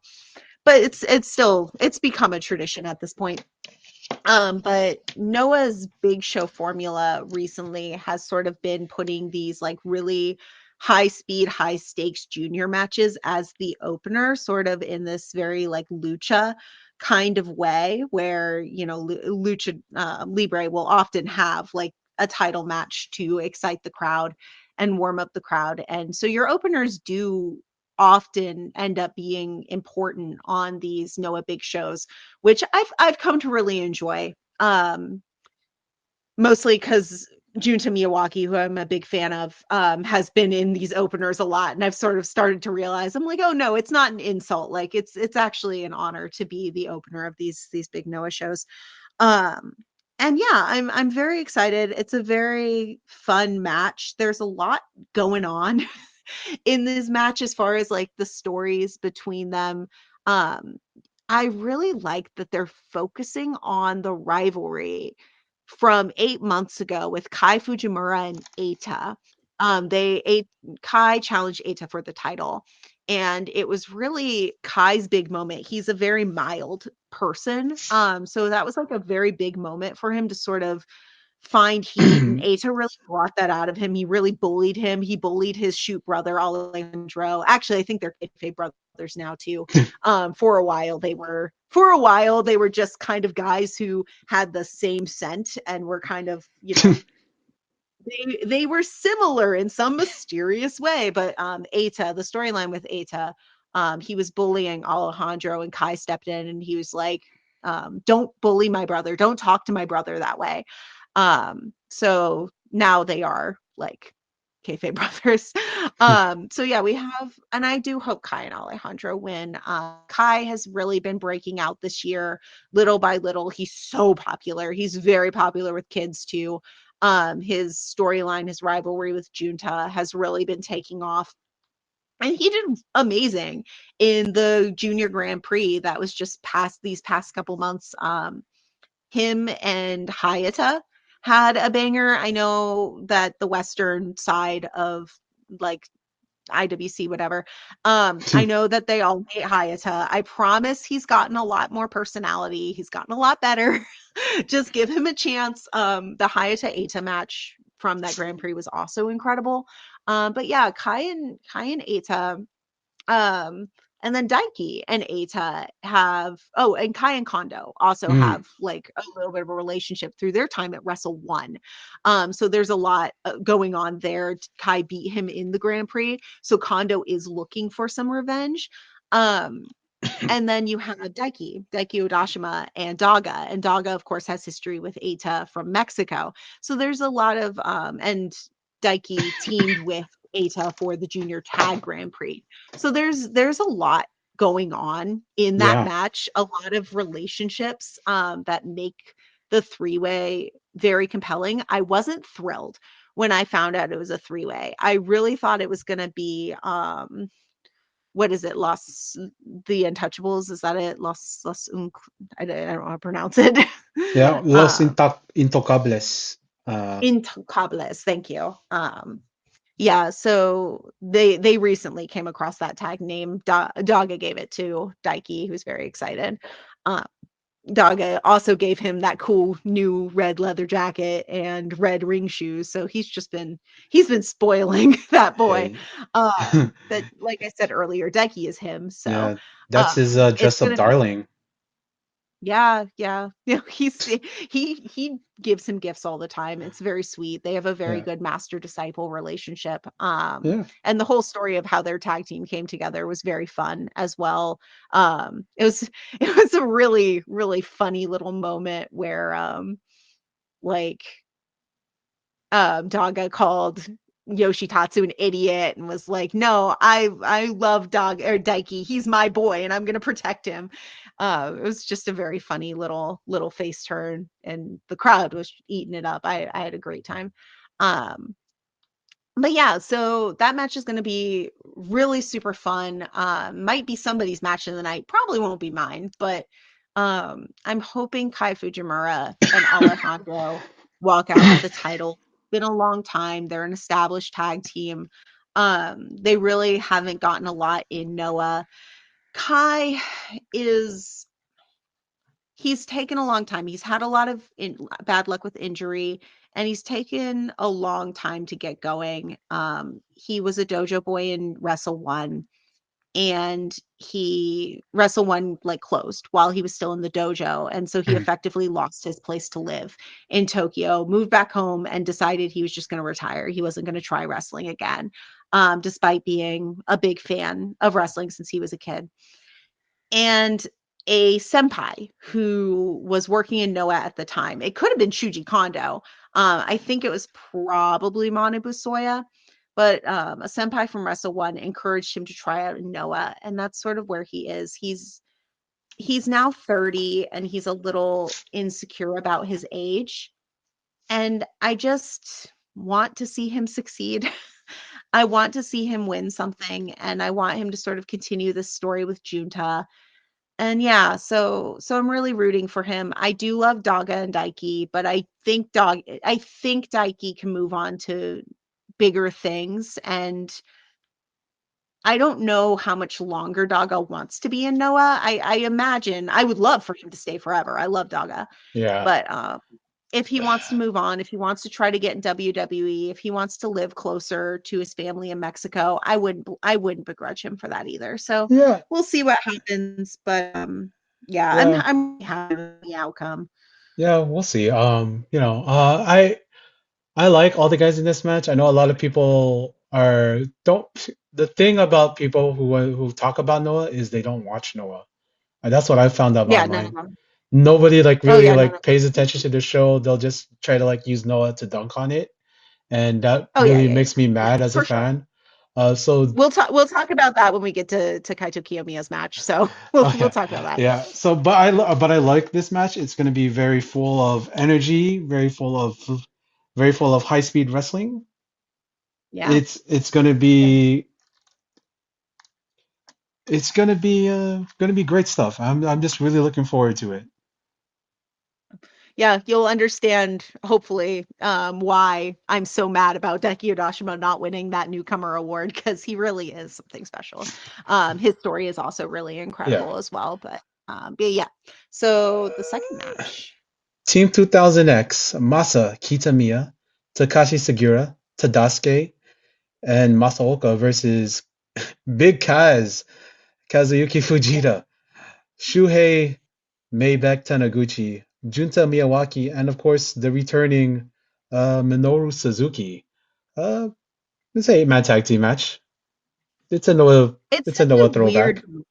It's such a weird match. Yeah, I think there's some it'll be fun to see heel era Sugiura with Suzuki again because Sugiura did like betray Noah to join Suzuki-gun back in the day. He hated it. It was an awful mistake. Um I maintain that his time in Team 2KX is sort of a throwback to that, but also very much like his redemption more or less of sort of playing a heel without it, making him feel miserable, which is nice. It's nice to see. I do kind of hope that he leaves Team 2KX in the very near future to join whatever unit Kenta is coming up with. We'll talk about that in a second. Um but we'll see. It'll be fun to see him and Suzuki together. My curiosity, and like I said, I just betrayed myself as a Junta fan. Why is Junta in this group? And I'm glad that they made an excuse to get Junta on the card. As you'll see, Haratoki is not on the card. Monomus Soya is not on the card. The three rookies that just debuted at Kaito's 10th anniversary show, they're not on the card. Black Mensere is not on the card, which some people are apparently mad about. Um, but like there are people who got left off.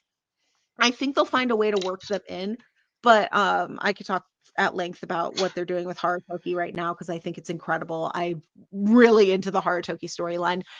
But Yeah. they made a point to get Junta on this card. And it could be that they want Junta on the card, or they could be doing something with him. He's been losing a lot lately. So I think he's going to turn heel, join Team 2KX, and let Masakita Miya get a pin on Minoru Suzuki. This is cope. This is delusion, but I want it to happen really bad. Um, Oh like, man. I think it would be so good. And then Jun Masaoka and Junta Miyawaki have a rivalry, and they could become a little tag team called JM Squared, and they would sell a million photo books because they're both really beautiful, and it would be Oh great. yeah. It'd be Uh, incredible. Uh, yeah, it's so weird that Junta doesn't get pushed as he does based on like his look and based on the work he does.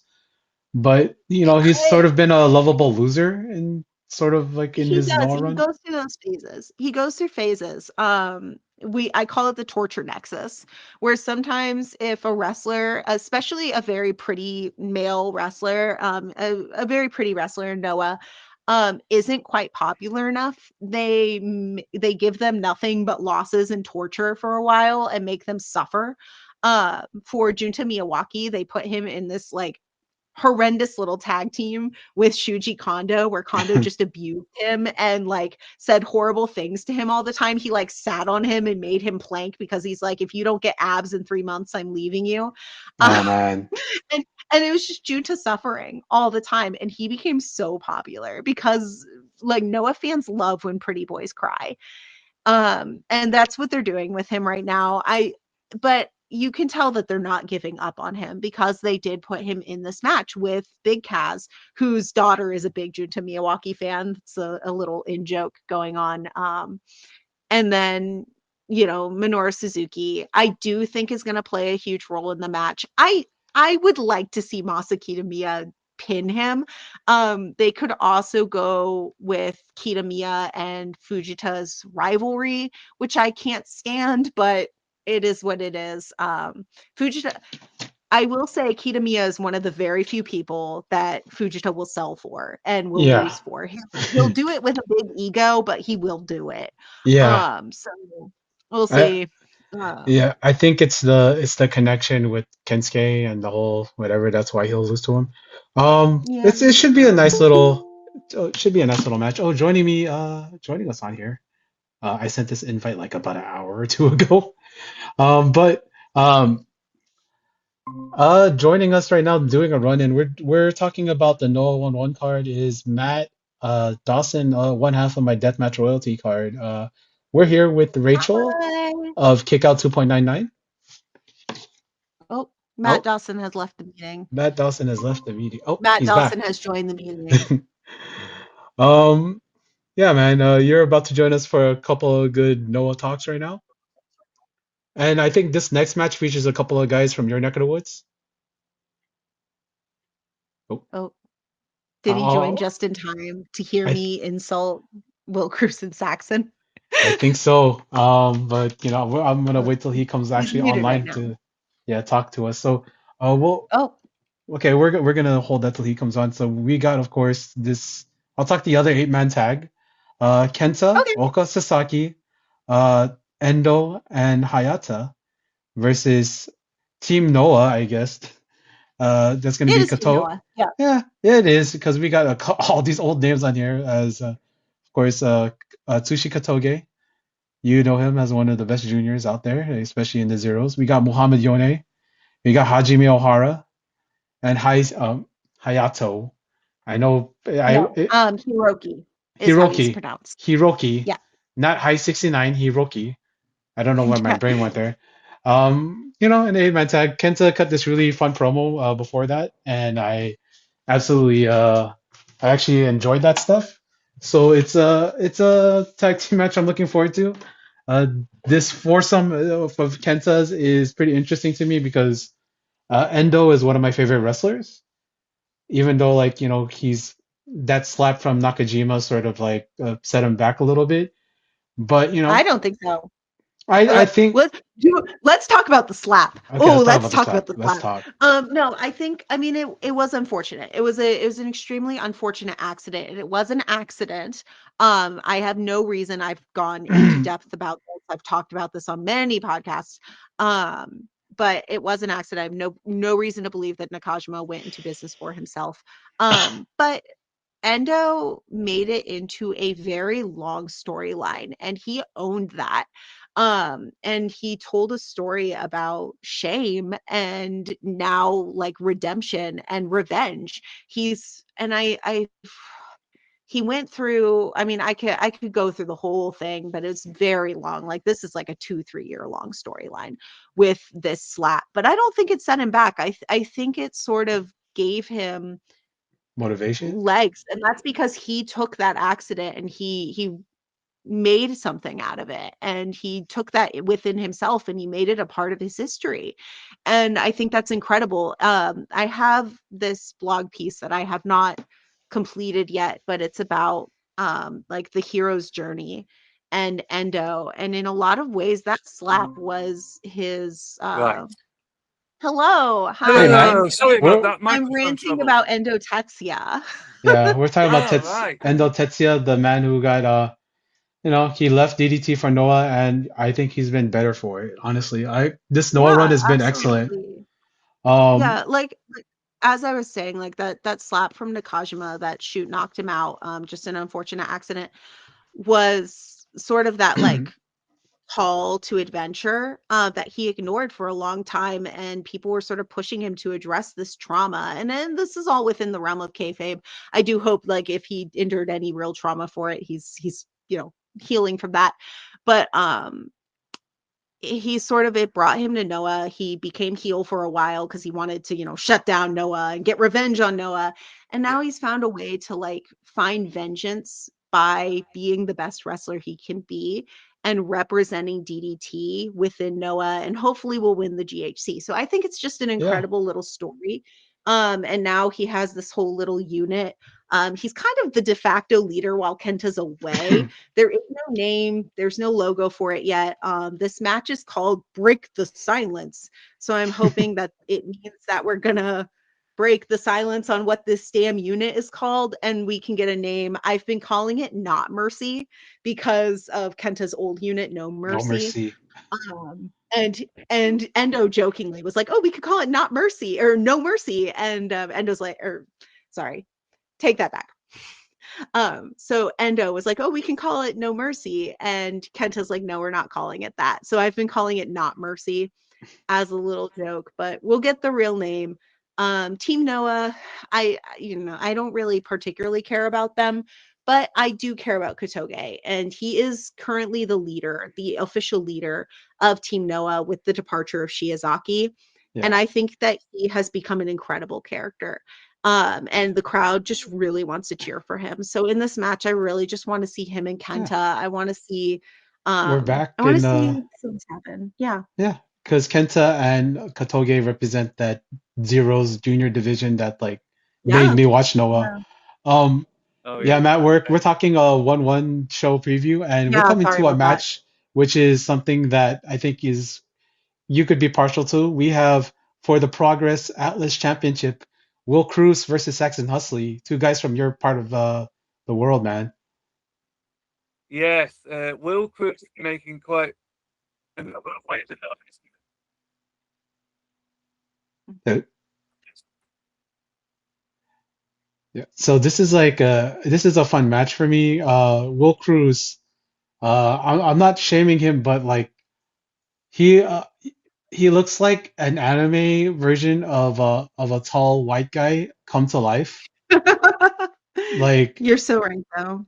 yeah, like you know what I'm talking about. Like you'd see it like this kind of character would be like an 80s anime, or maybe like he'd be like on the cover of he'd be like a background character in JoJo, like maybe Yeah, like yeah, yeah. but like Yeah. yeah. He's this match is a little bit different. I'm not really high on either of them. If I'm gonna watch a Brody wannabe, I'm gonna watch Gianni Valletta in Dragon Gate, not Saxon Huxley, who also is not that big. So yeah. So Matt, who are you taking in this Progress Atlas title match? It's a tough one because I like both guys really from what I've seen of Saxon briefly and Noah, but Will's if they're unless they're really going to have Saxon come over, I guess it's going to end up being that Will keeps the belt. But who knows these days with Brit Rez? It keeps changing every 5 minutes. I mean, the guy who's champion of Noah right now, last I knew, he was in a stable with Session Moth Martina and Gene Money. No, So no. I was Inamura with Gene Money and Martina? I thought that was Ozawa. it might have been. There's that many. Well, if I I do remember know. I rightly, do know Inamura was in Brit Rez. yeah, I didn't follow him there. I did Because I follow Ozawa. because I know Ozawa like spent a lot of time in Brit Rest. Yeah. yeah. Spent a lot of time there. You see the influence in his work too. A lot of the and like Yes. Yeah.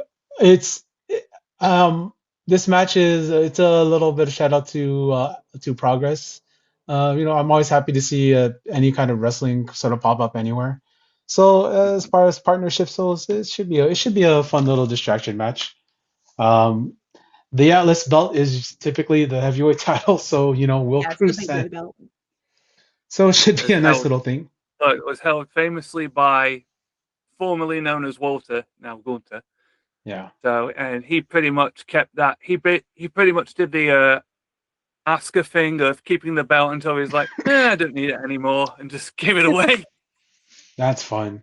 Um, That is. we are going now into the Hold match. on, I didn't Oh, shoot on this match yet. oh yeah, go ahead, No, Rachel. I don't. What? I'm just gonna say I don't particularly understand why this match is on the card. I do know that Cruz. I mean, Cruz has been around in Noah here and there. And Saxon has been around for a while now. I liked his tag team with Timothy Thatcher, specifically because Saxon looks like he should be American, but he's British, and Thatcher looks like he should be British, but he's from California. Yeah. And it was a funny little pair. And I like their tag team too. I don't really know why this is taking up space when Harutoki and Manabu Soya and others are off the card. That makes no sense to So me. I'm not super thrilled about it. I do think Saxon's gonna win, and maybe we'll get Soya challenging, which is kind of funny right now because Soya's cosplaying Yohei, so he's like acting like a junior. But then, maybe we'll get something where he's like, no, I'm actually a big man now again, which no one in Noah is really that big. It's the Short Kings promotion. So I say this as a diehard Noah fan. I do know my Yeah. boys are short. Um, So I have another run in. I'm sorry about this. Hello, no, We you're fine. Everybody gets to hear me talk about Noah. This is so yeah, exciting. we have TKZ, my fellow Dragon Gate truther. How you doing, buddy? Good. We are talking 1-1 Noah.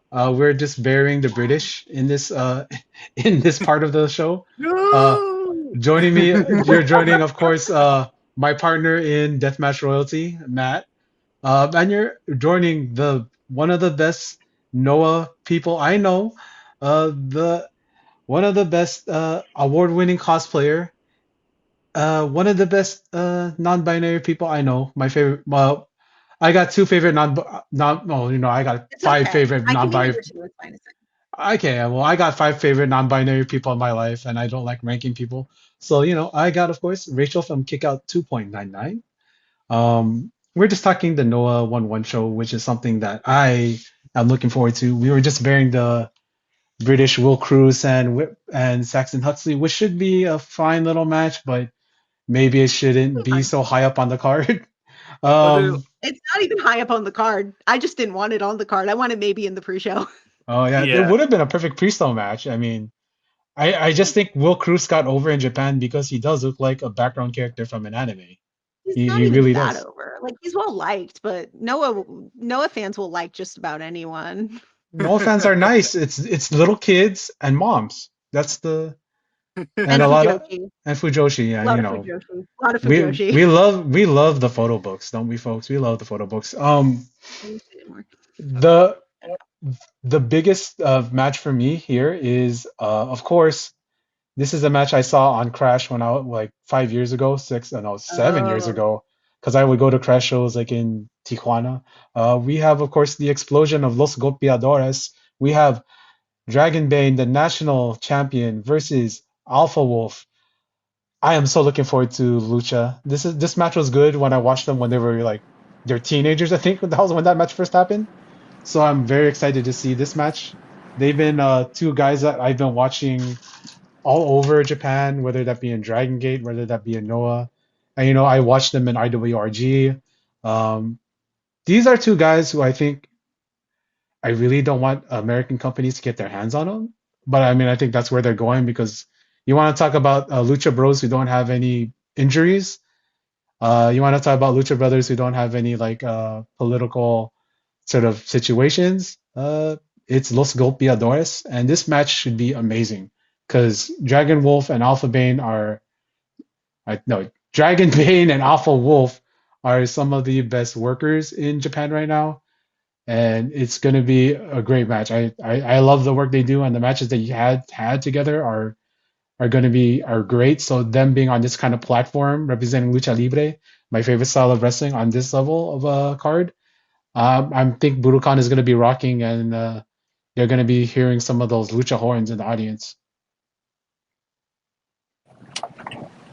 Yeah, this is very up my alley. So I'm not aware of what's on the 1-1 card really, but I've been meaning to get into Noah, so this is very up my alley and enticing to tune in for sure. You came to the right place. Yeah, brother. Talk about Noah.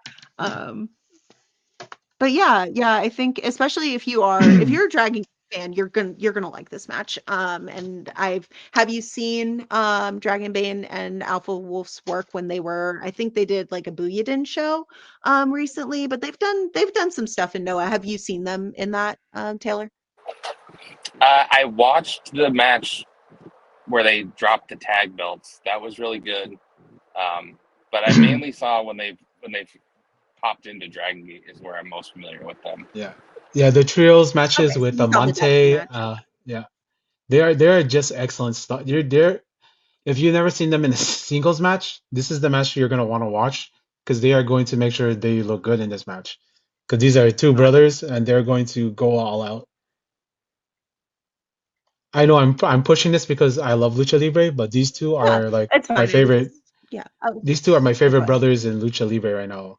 There are many Lucha brothers out there, but these are my favorite pair of Lucha brothers. I really do miss Galeno Del Mal. I wish he didn't leave so fast. I wish he was still here in Noah. But Same.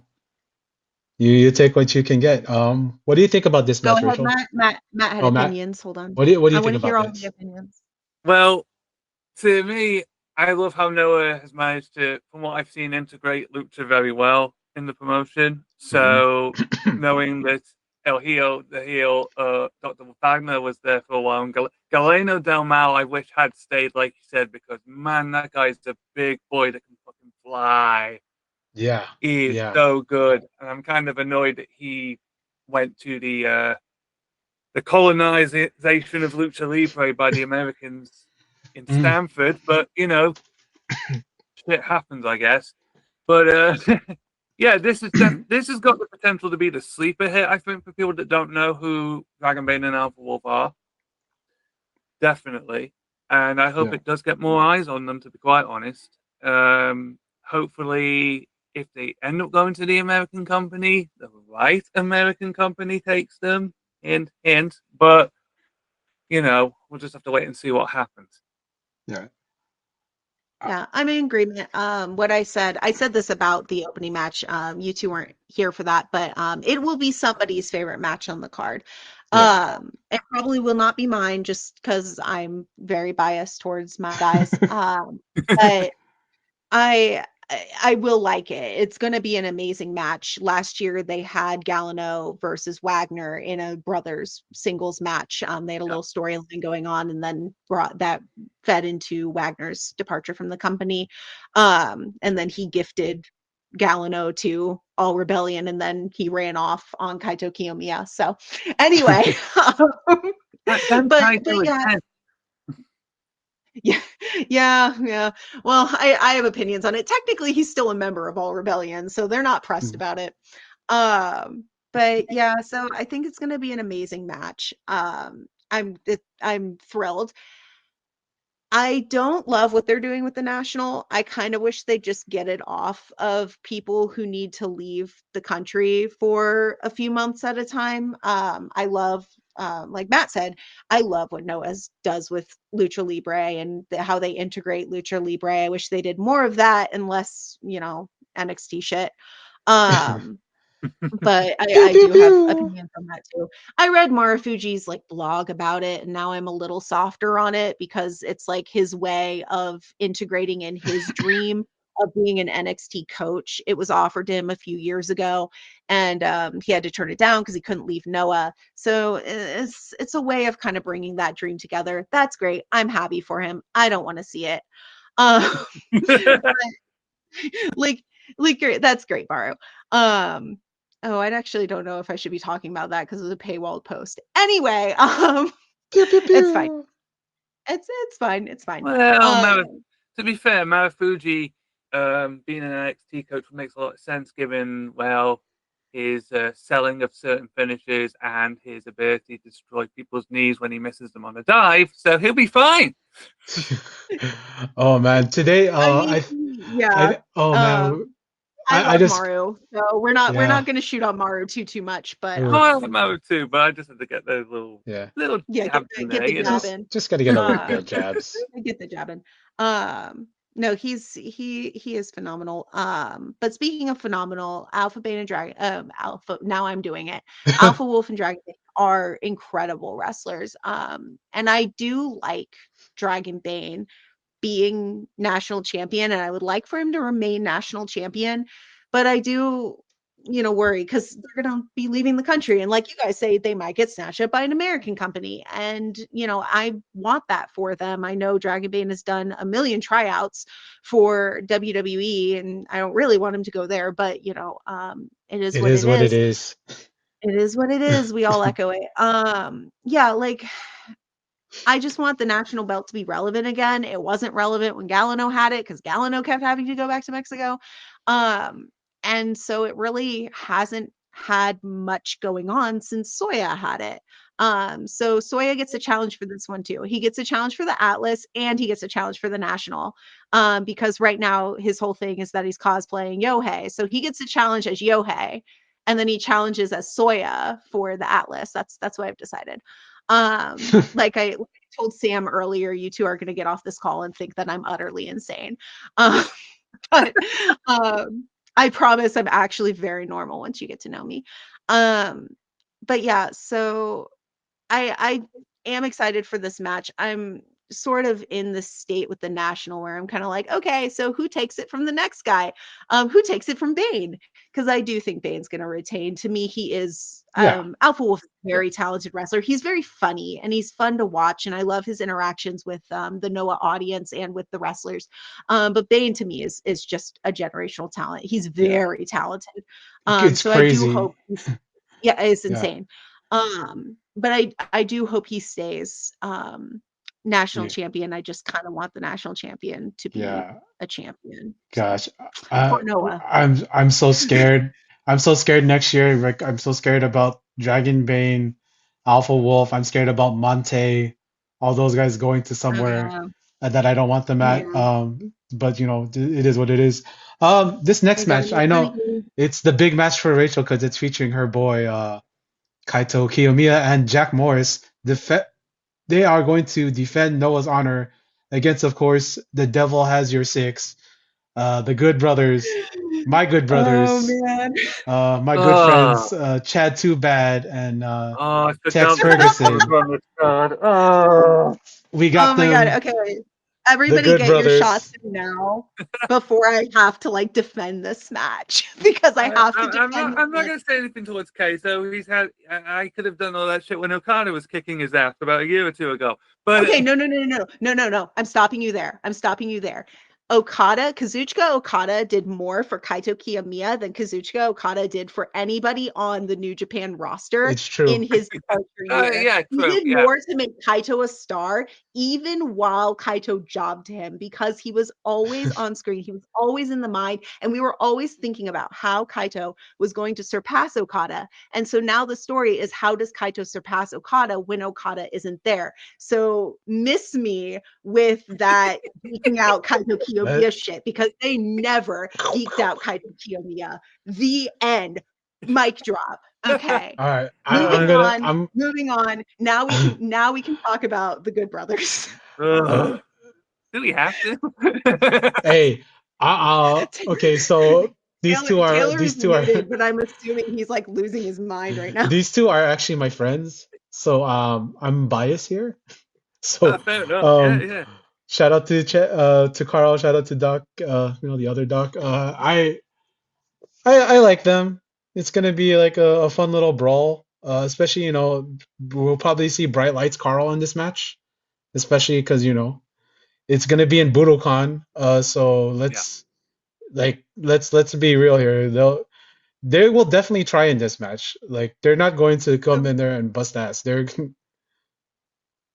So Kaito, one of his like promos that he cut on this was basically like, I won the best bout with Tokyo Sports, so you can trust that I will make you look good. Like he basically was, I will give you the match of your life and you will still lose. Um, and it also was so funny. yeah, But it's I do great. think it will be a good match. What's Yeah, that? yeah, it's great. Also, Jack Morris is really good. He's Yes, gonna he's be good able now. to match Stop like being bad. yeah, he's gonna be able to match Carl and Doc as far as the brawling goes. Yeah. It's gonna be a fun match. Like trust, it's Budokan. The Good Brothers are not gonna wanna they're not gonna want to show out not show out on a Noah card, and they're probably gonna be Yeah. This challenging for the this tag isn't titles this next. This So isn't, say, I don't know, MLW Battle Riot. This is where they will put the work in, and yeah. it just feels weird that in 2025 you've got the Good Brothers like on a big show for Noah, like, because it's like, huh, if we get the Good Brothers that we had, say, about 5 or 6 years ago, it'll be okay. If we had the Good Brothers that was like in their second WWE run, I'm like, Oh no. man. They did not give a shit in WWE, dude. They were like put in NXT, and that was just disrespect for them, honestly. It's whatever. But and I know people have their feelings on the Good Brothers, but I like them. Yeah, I like them. Well, because I was one of the few that were watching them on Periscope for the original Talk and Shop run. If you guys could ever find those archived, I would listen to those. You might hear a lot of my Alicia emails was on a there. big, my co-host Alicia was a big Talk and Shop fan too. That's her secret Hey. lore. I make fun of her sometimes. So. um, um, but yeah, I'm looking but forward to this yeah. match. I I trust like Jack as Kaito. well. Jack is a guy that I don't know that much on, aside from the fact that Brett Red's a guy, of course. But and I know he was back in the Scottish ICW just a while back. Not the no holds barred one. But what I quite like about it is, I know Jack got kicked out of Team 2000 X about middle of the year. So it's yes, interesting to see him as a baby face now, when mostly I've seen his heel work. he's still an asshole though. Like Yeah, he's the thing he's about Noah is that no one's really a heel or a face. Like yeah, Yeah. except Tadasuke. Tadasuke's a heel. He would be very mad if you said nobody otherwise. likes But Tadasuke. yeah, I love Tadasuke. Um, Come on. you shut your mouth about my man Tadasuke. He was Uh, great last year when he won the shot and then he cashed it in. And it was just like a he squash. cashed it in the next day. Yeah. Yeah. And he and Soya have really good like history as well. So I loved that match. It was a match of the year for me randomly. Yeah. Uh, Manabu Soya is but so yeah, good. It's so sad he's not on I this card. don't get me started. I've already been going off about that like all day. Um, but yeah, so this match was announced after Kaito Kiyomiya's anniversary show. So you got this Iron Man match with Keno and Kaito, which have either of you two seen that match yet? Yes. No. But no, you have not seen it. Yeah. Have you seen it? He's still muted. Yeah. I have. You have That's not okay. seen it. Okay. Well, just know that it's like really good and it was an incredible moment. And Kaito had this big thing where Keno won, not to spoil, sorry. Keno won and Kaito was like, I'm still chasing you and I'm going to take like you took Noah to the Budokan. You got us there. I'm gonna take us to the dome. It was just Yo. this really incredible, beautiful moment. And then the Good Brothers attack, and it's like, oh great, we got an angle. And it's sort of give this like anniversary show a bad ending. And I was really low on it at first, and then I just kept thinking about Kaito Kiyomiya as a character. And then Jack came out and saved him and sort of gave it a kind of a little bit of a hope for the future. Like, Kaito had asked Jack to join All Rebellion, and Jack was like, oh, I don't know. Sort of walked away. And it's sort of sprawled out into this whole thing. There's this whole storyline because Harutoki, who is a member of All Rebellion, hates Jack, is really insecure because he lost to Jack at the N1 and has all these insecurities. He wants to be Jack's rival. And Kaito's like, yeah, we'll invite him into the unit. You two can be rivals and partners. It'll be great. And Harutoki having none of it. And they're like, they have been going at it backstage. Like some of the things that they've been saying is like Harutoki is accused Kaito of like going out drinking and ditching him on training, and like you didn't invite me out training, and he's like, oh well, we're in Osaka, it's your hometown, I thought you'd be with your family, and like they are going at it. So it's been really like, ooh, the girls are fighting all the while. Like, Jack is home. He's back in Scotland. He was touring in Germany, like tagging with Koga, formerly Owada-san. So he's having a great time while these two Japanese men are having an absolute meltdown over him. And the Good Brothers are stalking Kaito Kiyomiya on Instagram, apparently. And so, like, everything is happening all at once, and I'm having a really good time watching the fallout of this tag match announcement, and it's working me really good. And so now I'm kind of like, yeah, this is fun. This isn't the worst thing Noah has ever done, and they will do worse in the future. So I'm just going to enjoy this. Yeah, Yeah. nothing is worse in Noah this year, and this is from someone that has basically been getting stuff like from reading results and stuff. Then Hank and Tank turning up for 2 weeks, winning the belts, and then losing them again. Yeah, Gotta love that that's Noah. NXT That'd be involvement. Noah. They love Uh, hot potato tag yeah, titles. Oh, they love it so much. And like I said, the whole NXT guys coming for 2 weeks, they're coming to the dojo to learn. They're gonna roll with the boys and then go home. yeah. They're not there for a foreign exchange student program. They're literally there for 2 weeks, just doing a quick study and going home because Charlie Dempsey and the other one did that The other too. one. Uh, I don't know. I don't remember his yeah. name. I can't remember every white guy that rolls into that Tavion. Well, dojo. there's Tavion Heights, my friend. Okay, I'm in Ah, love with him Tavion now. was good. Tavion Yes, was I know good. you're in love with him. Tavion Heights is different. Okay. Dempsey Yeah, in Japan's always great. You should do more Dempsey was Japan. very good, yeah. yeah. That match with Kaito, if you haven't seen it, the singles match with Kaito was very good. Yeah, and the other thing with Kaito is he just really likes to suffer. He also likes to be in the torture nexus where he suffers for a while, and all the Noah girlies are like, "OMG, he's suffering. He's so beautiful when he cries." And He then knows what he's doing. Yeah, he yeah, knows and the then he wins demographic the well. DXT in a Yeah. few months, and we all hate him again because he's a really obnoxious person, Yeah. as a character. I So do like I with the Hitogi thing. It does give me vibes of Drew McIntyre saying, "You know what the Bloodline did to us for 3 years," and it's like, "You know what Team 2000X did to us all." Come hi, on. Taylor. Thank you so much for joining us, Tay. It's been a pleasure, man. We're gonna move on to possibly Oh, the sorry, match. I didn't mean to interrupt, Matt. I just wanted to say bye to Tay. It's Oh fine. no. I was like, it just Hitogi gave me like Drew McIntyre going, "You know what the Bloodline did to us for 3 years?" Vibes with the whole, "You know what he was like when he led Team 2000X? You want me to be his partner and everything? No way." So instead of doing shit posting, he's just been really bitchy about it in It's great. public. It's great. Yeah, yeah, Um, that's about right.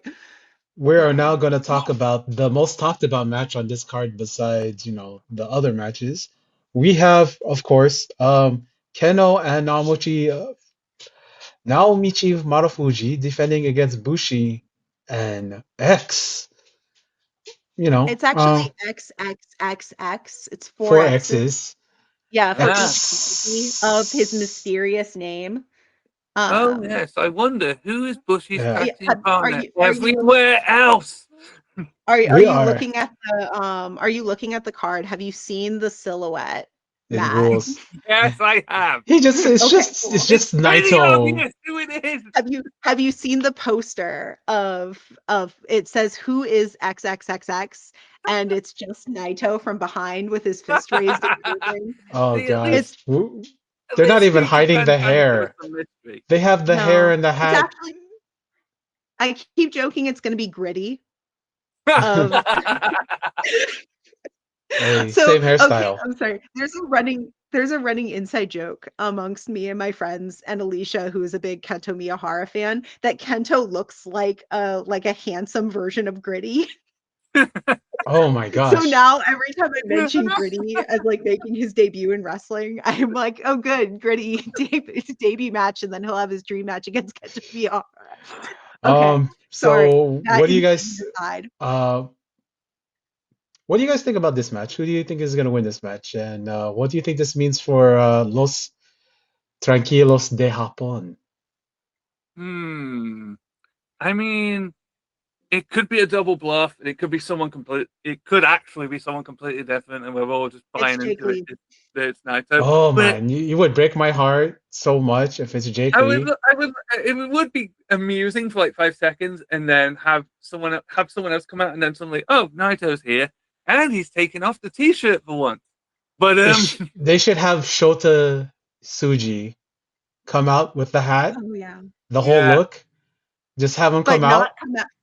But he doesn't come out in the dome for Yoda Suji. Yeah, he'll come out. He'll come out here as a fake out. You'll see the smile, yeah. and they'll be like, "Oh!" And then no, it's just Naito behind them, steps in front of him. No, it's Naito. Yeah. But I don't know. I don't know whether they should So do the whole thing where they just give Los Tranquilos the win, because it feels too obvious to have them turn up and get the win. You know, it just feels Rachel had this point but on also the. there is almost, hold on, I've got this is my man here. Like I can talk about Keno for a while, and there is nothing, and I do mean nothing, Keno loves more than a V0 title run where he drops the title yeah. to one of his favorite wrestlers. There is nothing that man likes more. And you know who else really, really, really, really loves losing and drop it, like will put anyone over at the drop of a hat? Now Michi Marufuji. The Mhm. two most, like, probably most selfless men in wrestling, and they're on the same fucking tag team. And it makes me feel insane all the time as a fan of them. Um yeah, so like I could definitely see them, like, probably right now doing rock paper scissors trying to figure out who's going to lose this match, because they both probably really want to lose. Mhm. um but I brought up some points earlier which Larry just sort of alluded to. I guess it'll be later in the recording because we're Yeah. flipping the recording. But anyway, I'm going to talk about this later. But I think Keno might actually get the pin on Naito. And the other thing I wanted to know is they probably will reveal who XXXX is tonight, tomorrow, the 23rd. They have a Kurikan, and Bushi has been hinting about coming. Keno and Marufuji are like, Bushi, Bushi, Bushi, Bushi, come bring X and bring us some fried chicken. That's sort of their whole thing right now. They're very annoying. They're just really obnoxious old men. um so yeah, I think Keno might actually manage to get his revenge on Naito while Naito is not signed to New Japan, because the politics wouldn't apply Yeah. Oh quite as yeah. much, and the storyline would be solid for Because we're him to going get back his to revenge. the Congo stuff, right? Because they were. Yeah, Yeah. yeah, yeah. They feuded in Congo for 2 years. People remember the singles match, but they did have a Lij versus Congo tag match as well at the first Noah versus New Japan show, and they teased a lot. And Keno actually didn't say anything after that match, which, if you know anything about Keno, him not talking is like quite as Why would loud he as not him talk? actually talking. Yeah. As someone who translates his YouTube, he talks a lot. I I am suffering every day. He actually went to Bushi's chicken shop recently. Bushi wasn't there, but it was. Oh yeah, And I saw that. Yeah. Oh man, that's so fun. Go on his YouTube. Also, follow Rachel on yeah, Blue Sky to get please those translations, no, please. don't follow me on Blue Sky. Subscribe to his YouTube so he can get to 100,000 subscribers, so he can stop talking about it, so I can stop listening to it, so I can stop translating it on my Blue Sky. Oh, okay. You're not the first podcaster I've worked with that has a special little guy thing for Keno. Trish from Oh, Tristan really? Sarah, Trish from Tristan Sarah also big fan. Oh, we're mutuals on Twitter. I'm so glad that Yeah. I've never actually talked to her, but I'm really, really happy I that want to she's, facilitate that for we'll talk about that yeah, I on a would little love to break. talk to Um another kennel maker.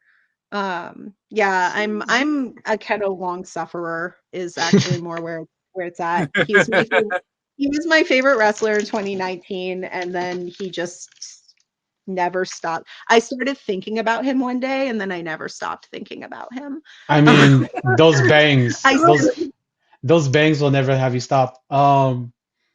they're better when he lifts up his bangs and everyone realizes that he's kind of handsome. That's my favorite Yeah, yeah. thing. Yeah. Yeah, it's very funny. It's so funny because every like if It's you ever want to go just like get a good little engagement pop on social media, post Keno with his bangs up, or go back to his Michinoku Pro days when he had the long black hair and the mullet and he was like in his 20s. He's really handsome.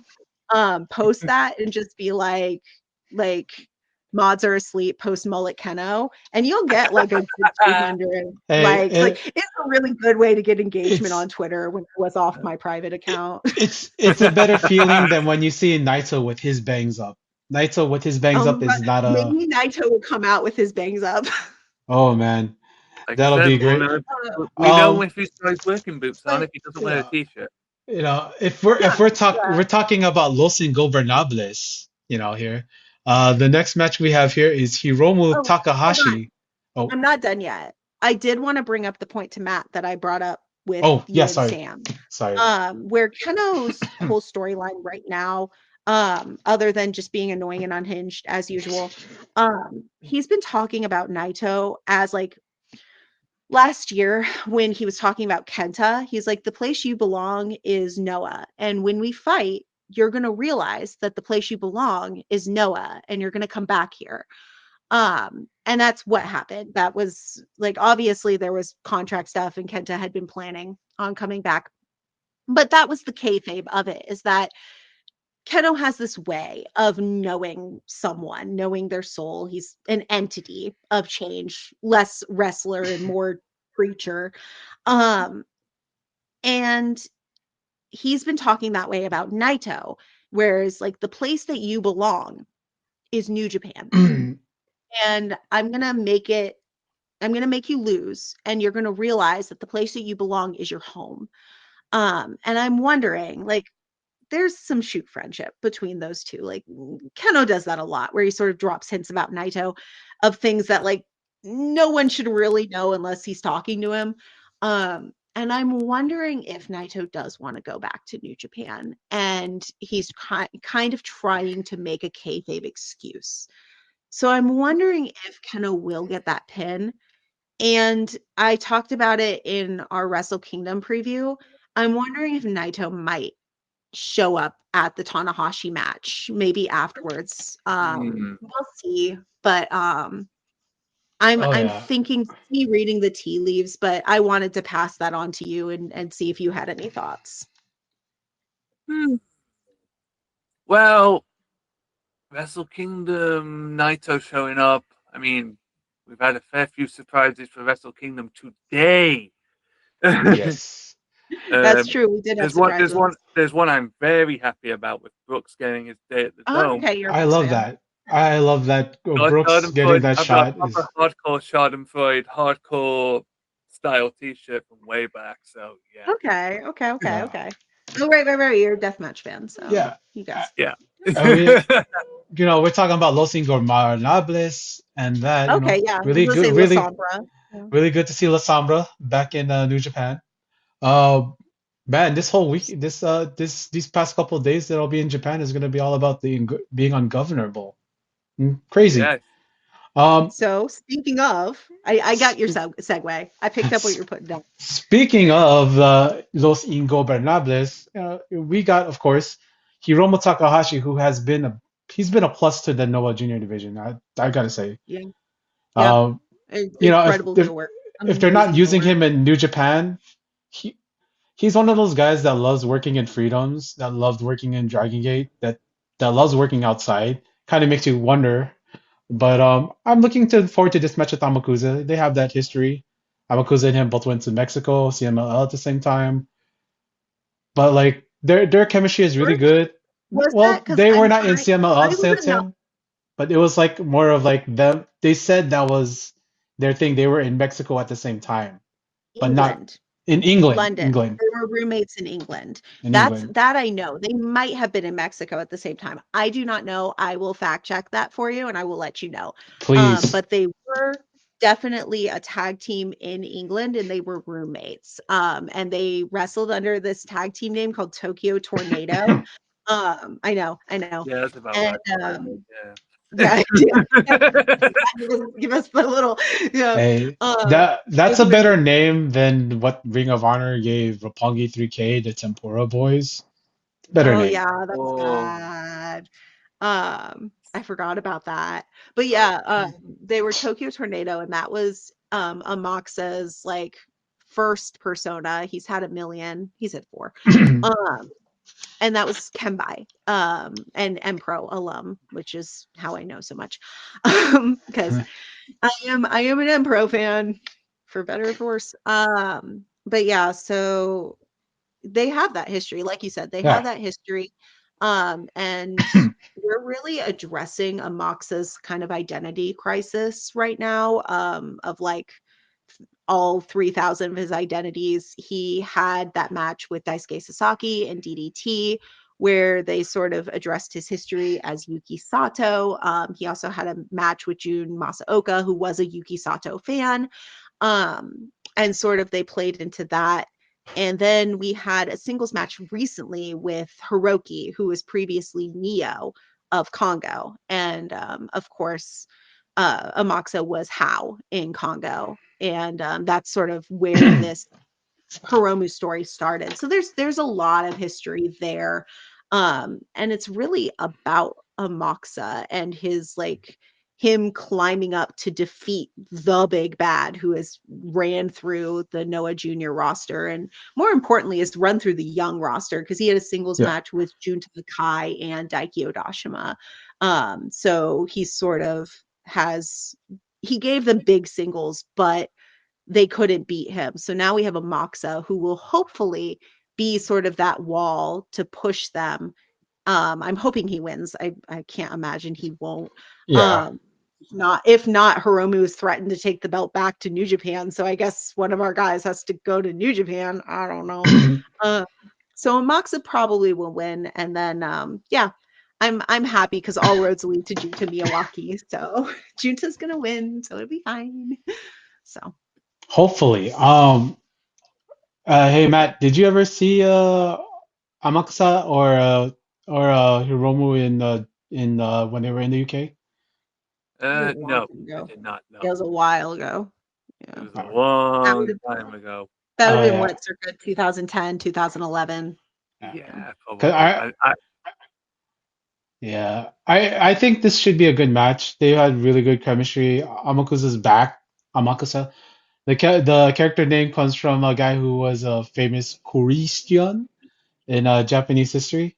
That's why you see Yep, him I wear like remember that. the big cross and all that stuff. Also, the bad guy from Samurai Showdown. Again, I'm showing my Yeah. oh roots as yeah. a fighting game fan. Um, I have a lot of thoughts about like Christianity, Buddhism, the transience of the soul, and Amoxa. And we're not like ready to talk about that right now. because, oh, oh, like I said, I you're gonna think I'm fucking insane. I I'm just like, def I have that. go I ahead. have room for that on my I other love show. We'll definitely talk about the soul and what it means. Uh, I definitely Weapons have of takes on that. Noah autism. Um, but yeah, this should be a fun match. And of course, this brings us to the main event, the match Ozawa versus Inamura for the GHC World Heavyweight title. Dun, dun, dun. I love the GHC theme. oh Yeah, I that do. is so, I love that. And of Yeah. course, our boy Ozar was in this. Yes. Speaking of two guys who were roommates in England, actually, Yep. Ozawa and Inamura were roommates in England. That's kind of their whole deal right Um, now. So yeah, you like Ozawa? Oh yeah. yeah, I mean, who okay, doesn't like I'm wearing my Ozawa? incredible hoodie. Rachel's in the Ozawa shirt. We are cooking right now. Ozawa's gonna claim back I his know it belt. feels hoodie, and I'm It's like, yes. funny. I was like, oh no, I'm wearing my Ozawa hoodie. People are gonna think I like Ozawa, which I do. But like, I don't, because when I'm a fan of a Noah wrestler, I'm like kind of unhinged. And with Ozawa, I'm like, yeah, that guy is very good. He is still green. He can be a spot monkey. So I kind of feel like I kind of have to be like, God. he's getting there. Yeah. But he is getting there. That's the thing. Like he's The in really good at putting things Yeah. together, and he's good at keeping his gimmick from getting stale. Like the Yeah. things he was doing at the beginning of the year, he sort of subtly worked out of his routine and then would bring them back occasionally. Like the breakdancing, he dropped until the Keno match, because Keno learned how to breakdance. That's so Kind of. funny. Yeah, he learned. I was when Keno challenged, I messaged my friend. I was like, "Do you think Keno's gonna learn how to breakdance on his YouTube channel?" And he did, because I know that guy. But he brought it back, and that's what I love about Ozawa is he thinks about wrestling, and he thinks about the audience and how to entertain them. He's Yeah. such an entertainer. Speaking of guys who I don't want WWE to sniff around, please, God, Yeah. If Shawn Michaels sees him, that he please keep Shawn Michaels away from him. You know Shawn Michaels is gonna want him. I mean, we've already Please. got any. I when mean, I don't know. When Shiozaki left, Ozawa said, I am Noah now." So I he's yeah. staying. It's I fine. hope. Yeah, yeah. Um, Yay. I If he mean, works the NXT show here or there, that's okay, whatever. But I don't want him. I mean, I'm more worried surprisingly, about Kaito leaving. oh Kaito. Oh, also, yeah, that. Oh, okay. Yeah. I don't think he will. I don't think he No, I will, don't but like think they will. he's But the like, head of the dojo. yeah, they're gonna get looks. But like, I'm just like, because Inomura's run in NXT, he was booked too well, which was the most surprising thing for me, is how well he was booked in NXT. And that yeah, makes me like a bit afraid, like, oh, are they using Inamura like to say, hey, look, you'll be on TV, you'll get a PPV show, you'll be on this stuff, blah blah blah, and you'll be fine. And I'm like, oh God, no, this is what's gonna lead to. But these two are excellent. They are the current generation of Noah. These are two yeah, young guys that young relatively, Inamura is like 33 or They're young. whatever. They're They're young. Yeah, young-ish. they're young. And like they're young in the business, so like this represents two guys who are going to be Noah forward. They are Noah. We are Noah. Ozawa is one of the most popular wrestlers in pro wrestling in Japan right now. As we talked about on the ToSpo thing, and we just talked about like this dude he's what you want in a pro wrestler. As I talked about earlier, and when I talked about Saya Kamatani, about Saya being the drama, this dude knows how to get the audience engaged in his matches, even if like he's not the greatest bell to bell as far as piecing together a story. He is great at getting the audience engaged in his matches and being into whether it's cheering, which is now they're really cheering him, or booing him. The crowd is invested in Ozawa, and he's a draw for them. And I'm excited for this match. I'm excited to see Budokan go crazy for this match because we were talking earlier about Terry Man Inomura. Ozawa is I was trying to think about like When I called him, I was like, I like Itamura. I like how boring he is. yeah, I mean, yeah. I'll be honest. Like I said, in the mirror, the first time it was like, wait, he's back from excursion. Great. He's wearing a cowboy hat. Why is he wearing a cowboy hat? Yeah, he's Americanized. So I talked about this a little bit earlier, but Yeah. Inamura took his gimmick from Terryman from Kinnikuman. So Ah. it's very much an anime send up. So it is still very Japanese. Like it's something that Japanese people can latch to. You have like this anime trope. Okay. So you have this anime trope of like the returnee who came back and things like that. And that's sort of what he's doing. It works. People do like it. He is a very charming champion. I Yeah. do not think he can shine without the title right now because his whole thing is that he is well adjusted. He's happy. He's charming. He doesn't have mental illnesses like Kaito Kiyomiya, who got booed one time and had a mental breakdown about it, or Ozawa, whose gestures vaguely at Ozawa. Like he's normal. That's his whole thing. Is that like, yeah, he's got the English thing and the cowboy hat. His nickname is Mr. Smack Daddy. It's Senior Smack Daddy on the Noah Spanish website, which is great. Senor I forgot Smack about that. Daddy. Yeah. Senor Smack Daddy, yeah. And just like Mr. Mendokusai is Senor Problematico. This is what I I'm do when I'm gonna depressed, is I look I'm at the gonna take Spanish that. names. I'm gonna take that name, Senor Problematico. I'm going to make that as that's something that Senor I'm focused in Problematico. on. But It's I so agree. good. I agree. I think Ozawa winning this match would be the best outcome. I mean, Nope. Wrong. Really? Yeah, because Inamura can't shine right now without the title. I think, like, I do think He in needs a losing the title, V1. He needs the Yeah. V1, he V2, had a V3. V1. He had a V1 with Kaito. That match Yeah, was really good. I mean, he needs Yeah, like a definitely actual Kaito. run to be cemented in this spot, I to be do. accepted in Hmm. this Yeah. spot. I see And that point. the whole thing right now is that he is so strong that no one has an answer for him. And maybe cheating would be that answer. I could see that considering that it's Ozawa's like return. I think But Ozawa winning in the Budokan twice with the same tricks is kind of cheap, so they'd have to really think of something if they have Ozawa win. But I think Inamura needs to be champion right now. If they yeah. want to get him over, they need to have him as big, strong guy who is basically a mirror for all these like fucked up, insane dudes who are just really fraught emotionally to bounce Ooh, off of him because oh, he no sells the weirdest shit. Like anytime anyone gets weird with him, he's just like, oh boy, and he smiles through it. And uh, that works, but it can only work when you have the title. So I think maybe I don't think him losing to someone from his generation works. I think it needs to be someone who losing would be a blow to his ego in order to make him more humble or more like, give him some depth of Hmm. character and give depth to his matches. His matches are really exciting, this is but in order to keep him compelling and on the top of the card, when he loses that belt, he needs something in his loss, right? Yeah. So he needs to lose to a senior. He needs to lose to someone who is important to him. And he needs to lose to someone who just pinned Minoru Suzuki earlier on the card. That's right. Masakita Miya is going to win and defeat Yoshiki Inamura. You heard hey, it here that first. that is a big boy match I want.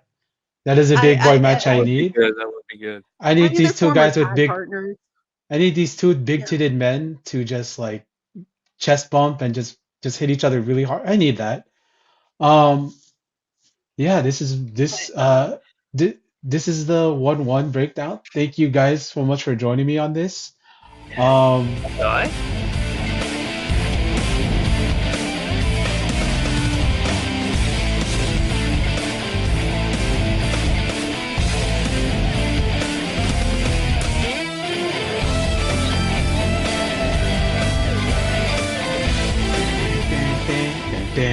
okay, you've probably heard the song. We are gonna be, of course, reviewing the 2020 Wrestle Kingdom 20 card. We are gonna start off quick pace here. Rambo, who do you guys think is gonna win the Rambo? They're We doing a don't rainbow know right different this year, right? It's for like the 6-man tag Yeah, and you get titles. eliminated if one of your partners gets tossed out over the top rope. Oh, I That's see. really interesting. Um, I know. So Ishii and I'm trying to remember who he was just announced. It was Taichi and Ishii and what's his name? They just won the tag belts. What am I? Ishii, Taichi, Taichi. and Is it Kojima? No, no, yeah, sorry. Yeah, Kojima. I think it is Is it Kojima. Kojima? Koji-san. Yeah. It's Koji-san. Okay. Yeah. Oh, it is. Yeah. Okay. He's in Yes. the Okay. old Yeah, and I know that they now. just announced them. And then is this? I know, obviously, TMDK, as in Zach and Oiwa, are wrestling at New Year Dash, but Don't get me are the started. two of them and Jackson Hartley Yeah. they're in this match, right? That's what Yes. Jackson Yes. just. They're Okay, my And pick. Yeah, that's that's good. my Yeah, pick. and I was gonna say that I think that's probably my pick is TMDK winning. yeah, I I could see think that. Bishamon. It's gonna be Bishamon and who was it? But this is how much I care about that match. I think it'll be a fun little match. We'll get some surprises. I think Casey Takechi is teaming up with Yuya and Shota, so that'll be Right. Oh, interesting. okay. I I was saw gonna Um, reporting ask that they had who somebody. Kaisei was with. Yeah. yeah, so that's gonna be a little bit interesting. Kaisei. I'm predicting funny stuff happening. Next What's match. a random? So yeah. Just announced today, if you're watching today, it was going to be Chris Brooks versus ELP TV title. I think that's going to be a fun Yep. 10-minute match. They might go to a draw, it might not, but it's going to be fun for me. I like that Chris Brooks did his challenge all in Japanese. He did the whole promo in Japanese. Chris Brooks Japanese is really good. Yeah. I can't stand him. I can't. He's Japanese is so good. It's It so makes me good. so mad. That's what happens because he lived there. I've been So studying for as long as he has, and he lives in Japan, so like it's Right. different. But he's gotten so good so fast, and it makes me yeah, so jealous. Anyway, those two are gonna have a but yeah, really good match. me and Ellie are friends, so like Yeah. okay, cool. We're gonna get into maybe a little bit of this. Oh yeah, that match is. I'm gonna do it in for terms of what I'm excited about. So Okay. we're gonna do like this one because I don't really give a crap about it. Despi versus Fujita versus Ishimori versus Sho, and if the winner of that gets a title match against the next day against Doki, who I think should have been on this show. It's a shame. Yeah. Yeah. But it'll probably be Despi, and they have that match, the real match, when they finally do it. But it's a shame because I like all these guys, and Yeah. I don't I care was about just this about to match. say. Yeah, I was gonna say Remember I like when all Show of was good? I like all of them. I'm not really a fan of Show though, because I could do I without him. was a fan of Show.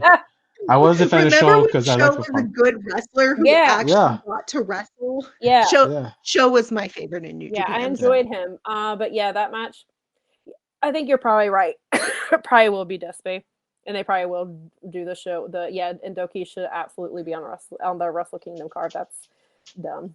That's Yeah. really stupid booking. I mean, I know you want New Year Dash to be important, and I get it, but that's not it.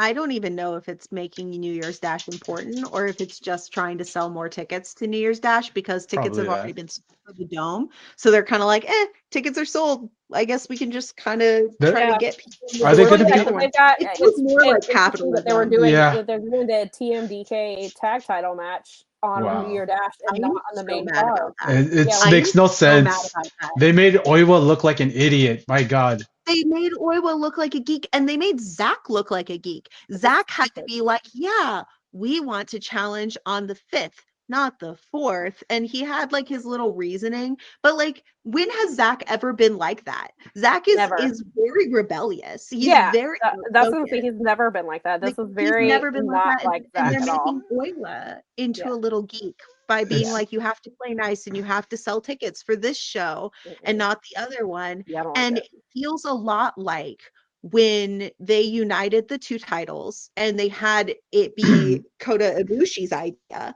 even though it was very clearly the company Right. that was using hated Ibushi that. as a yeah. scapegoat and a Yeah, I mouthpiece. And hated they've that had a story. history of doing this for years. Right. Yeah. Yeah, so makes me mad. Yeah. Mad. Same. Angry. And now, of course, one of the first matches that's going to be a little bit newsworthy because we have a lot of breaking news today as this comes out on Also, thank you all for December agreeing with 22nd. me on that. That makes Absolutely, it's stupid. sense. We have, of course, unaffiliated War Dogs. That's going to be uh, Hiromu. We got Finlay. We got Gabe Kato. We got Drilla Maloney. And we got Shingo Takagi. I love all these. I love Shingo. I love Hiromu. I like David Finlay. I like all those guys. Versus, of course, the United Empire, Great Okan, Callum Newman, Hanare. What was just revealed today, but I'm gonna say double X, and of course X revealed today, Andrade El Idolo.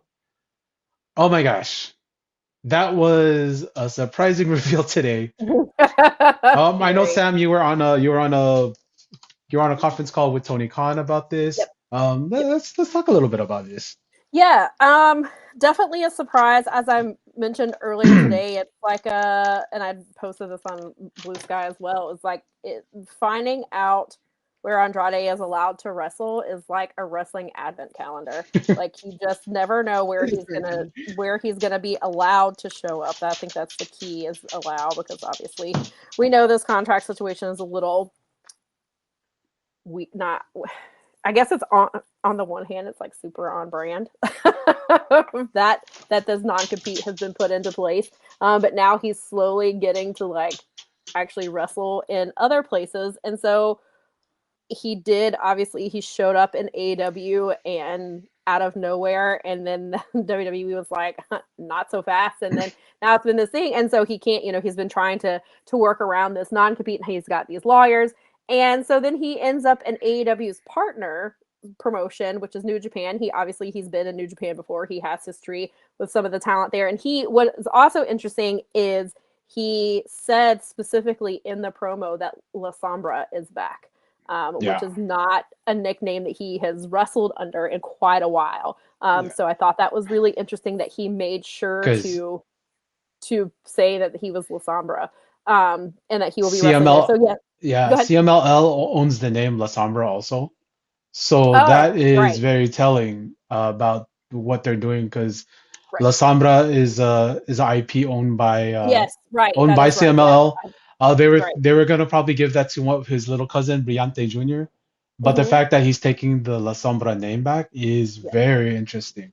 Right. And then obviously CMLL is, a longtime partner of New Japan as well. And so it's all very interesting. So I did ask, because I was on the media call with Tony Khan today. I asked him, about Andrade being in New Japan, and that does this mean that he could be closer to a return to AEW? And Tony, obviously, obviously he's not going to be able to say much because of there's lawyers involved and things like that. And you don't want to mess up anything for your talent or potential talent. He just said that he has a lot of respect for Andrade. There's a lot of respect and interest on both sides, and that was it. Like, literally, that's all he had to say about it. And I mean, I get it, but I had to ask. And so it does. I mean, obviously, reading between the lines and things like that, it feels like Andrade is, maybe closer to returning, or he's gonna spend out his, he's gonna, obviously he's doing indies. He's a champion for the promotion in Puerto Rico. He was in House of Glory on Friday. I wouldn't be surprised if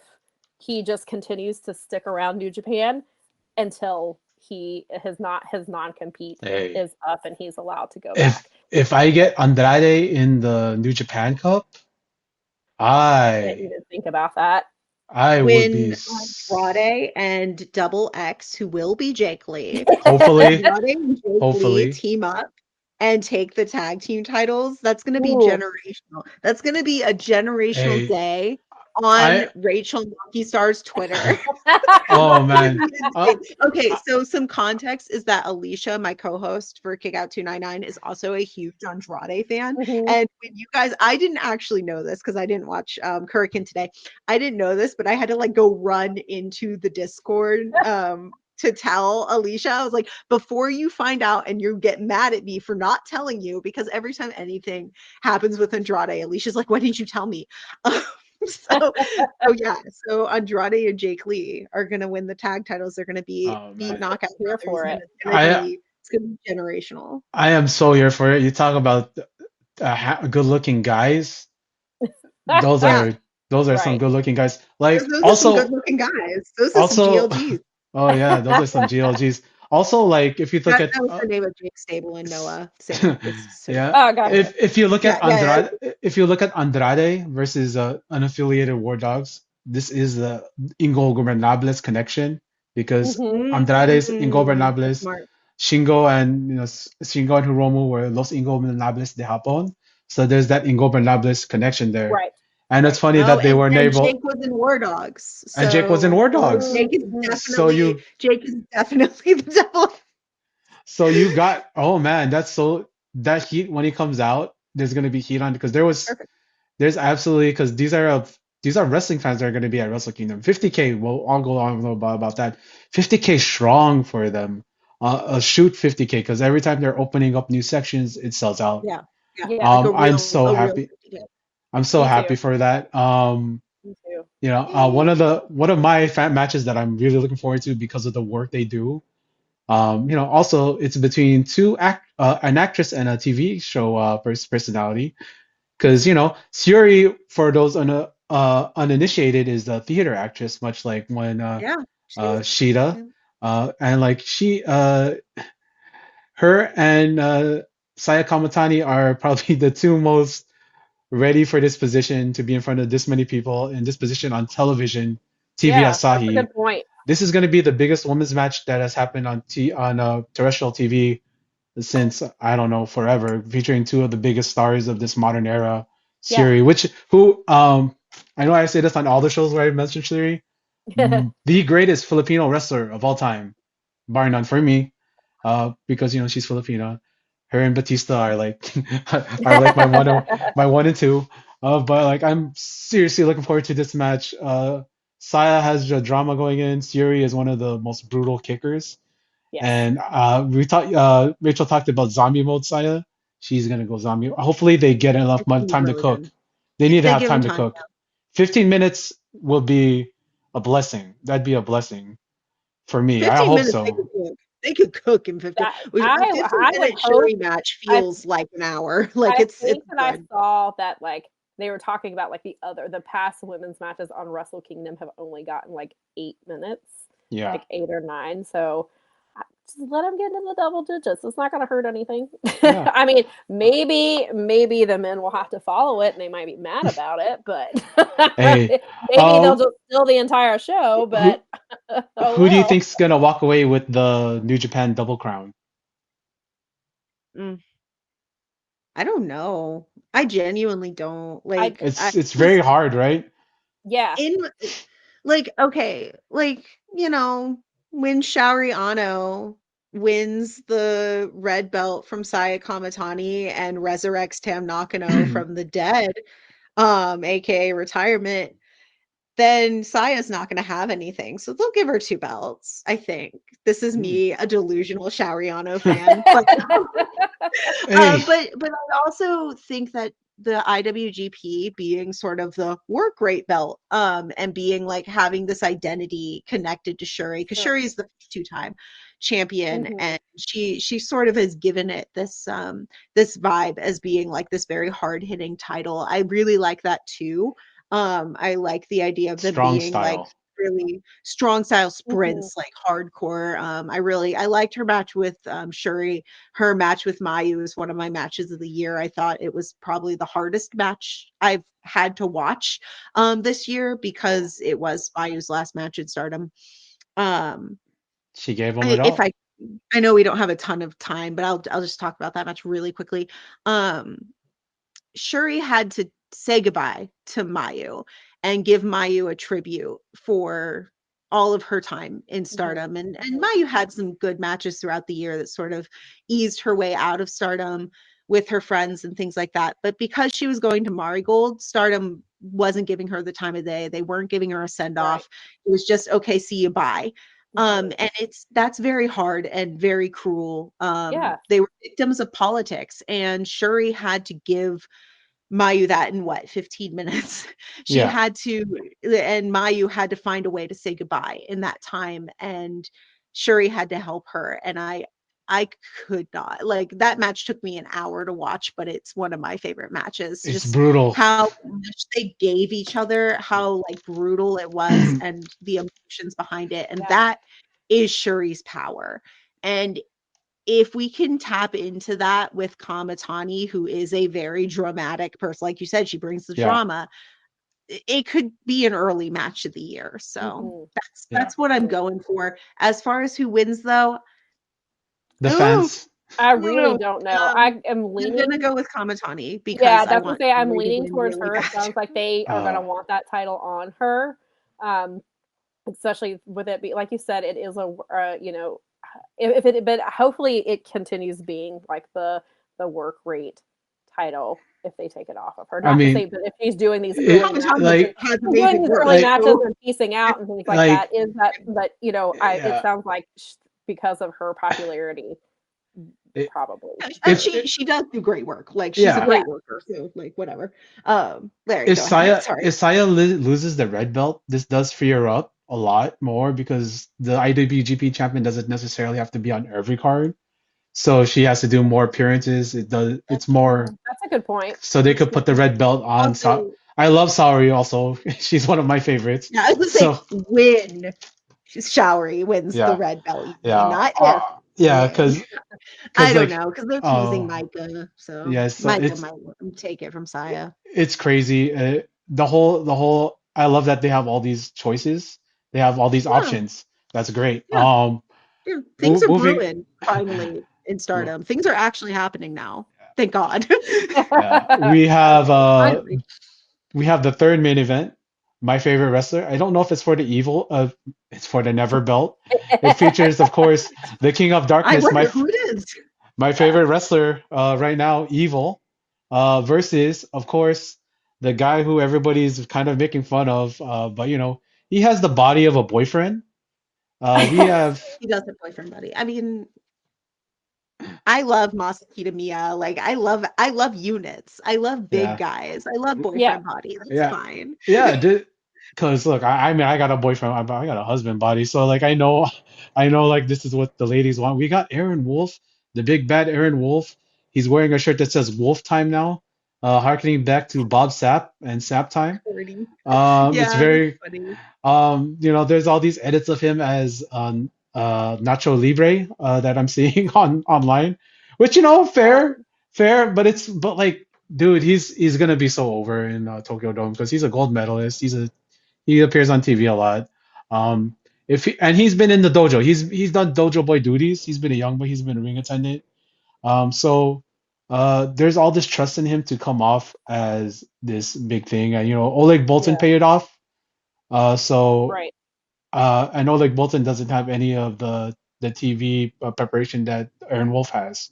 Hmm. So I'm ready to see what Aaron Wolf has compared to the other judoka. Like I like Naoya Ogawa when he first debuted. And other like shooters that came on like Chihiro Hashimoto, Yuji Nagata, Suwama. we Jake Lee. We this guy, we don't know what we I don't have know in if I'd him. call Jake Lee a shooter. Like Jake Lee is as much of a he shooter trained as, yeah, he did hobby BJJ while he was retired the yeah, first time. Like yeah. he wasn't He really a shooter. yeah, he's not That's a Nakamura. misconception. It's a mistranslation. Yeah, But he did not actually do shooting. yeah. Now, if That we're that gonna was a shoot that was shooter a joke. wrestlers, That yeah, was a throwaway okay. joke. I just need to clarify Yeah, because that's a mistranslation that goes yeah, around. They're like, oh, C- he had an MMA career. He did not have an MMA yeah. career. He Because did I hot was MMA at a local gym while he was working as a physical therapist. yeah, yeah. That that Same was with that was the Kenta. joke. Kenta was not a shoot kickboxer. He Yeah, trained kickboxing because he wanted to be different than yeah. Marufuji. He's Anyway, he's sorry. it's not Ibushi who was an actual kickboxer Yes, and then yeah, became a pro. Ibushi. Yeah, but Keno, yeah. who's been training Yeah. Nippon Kempo since he was 3. The Saitos who are actual legit sumo wrestlers. But like Yeah. we are talking, of course, about Aaron Wolf. I'm hopeful that Evil was put with him for a reason because Evil is one of the best wrestlers that they have. Easy heat. So it's an Oh yeah. easy match to work. Right. Um, I mean, they'll probably have him hip toss the world in that match, and if the Never belt's on the line, which I think they kind of have been like mixed on, Think of it. I think Yeah. they should put the belt on him and just see where it goes because you never know. This is their chance to make somebody in front of this Yeah, it is. audience. The title is on the Yeah, line on according on to Japan's Wikipedia it says website. it is. Okay, Yeah, I great, gotta, yeah. great. So they could make him in one day, and Evil's Yeah. the perfect guy to make him. Yeah. Yeah. I feel like I think you can't hype a guy up like this to have him lose in his first match. Like you're putting him on a card that's going to be watched by so many people because it's Tana's final match, and you're putting him in almost an impossible position. Like Yeah. if he either has the win this or he's just gonna like fall on his face. Like it's one of the two. Yeah. Like they kind of set him up. Like not, I don't want to say they set him up for failure, but like this is a really, and I do think they put him with Evil for a reason, like you said. Like I think Yeah. Evil, like you said, he has the easy heat. He can help. I don't want to say necessarily carry him, but obviously I mean, that's basically what he's gonna be doing. Yeah. I feel like you almost have to have Aaron win here because you put him in an impossible position. Yeah. You have I a think national him being hero in never this match. champion, I think Yeah. him as green as he is and then having to carry the Never belt is actually more of an impossible position. Well, Oh. that's really fair. That's fair. I'm worried about that because I am excited for Aaron Wolf. I think his judo throws look great. He's very cute, and I'm excited. I'm excited for him. He's very interesting, and he passes the mom test. Yeah. I am worried because every time, and I know people are making fun of him, I don't do body shaming. If you No. listen to my solo episode with Larry, you will find out all about that. Right. But yeah, I don't do any of that. But I'm worried because he does often look very lost when he's doing these spots with Yeah. Evil. I'm not an Evil fan, but I trust him to work Yep. him through that match. Like you said, he's got the experience, he's got the heel heat, we've got the gimmicks. Like Larry said, like everyone's gonna come out and he's gonna hip toss people. It's gonna end up on the news. It's gonna look so fucking cool. It's gonna be great. Like every variety show is going to show clips of him just Right. judo throwing like 37 guys. It's gonna look great. Right. But I'm worried about all the in-betweens. Yeah. I think the debut will probably go well. I do worry that if he is never champion and never's what, like your tough guy belt, right? Yeah.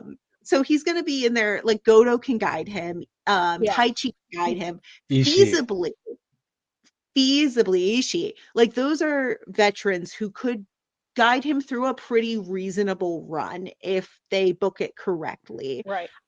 But I do worry if he is too green, Mhm. it is gonna hurt our eyes and it might hurt him. Like it might not go Yeah. great. Right.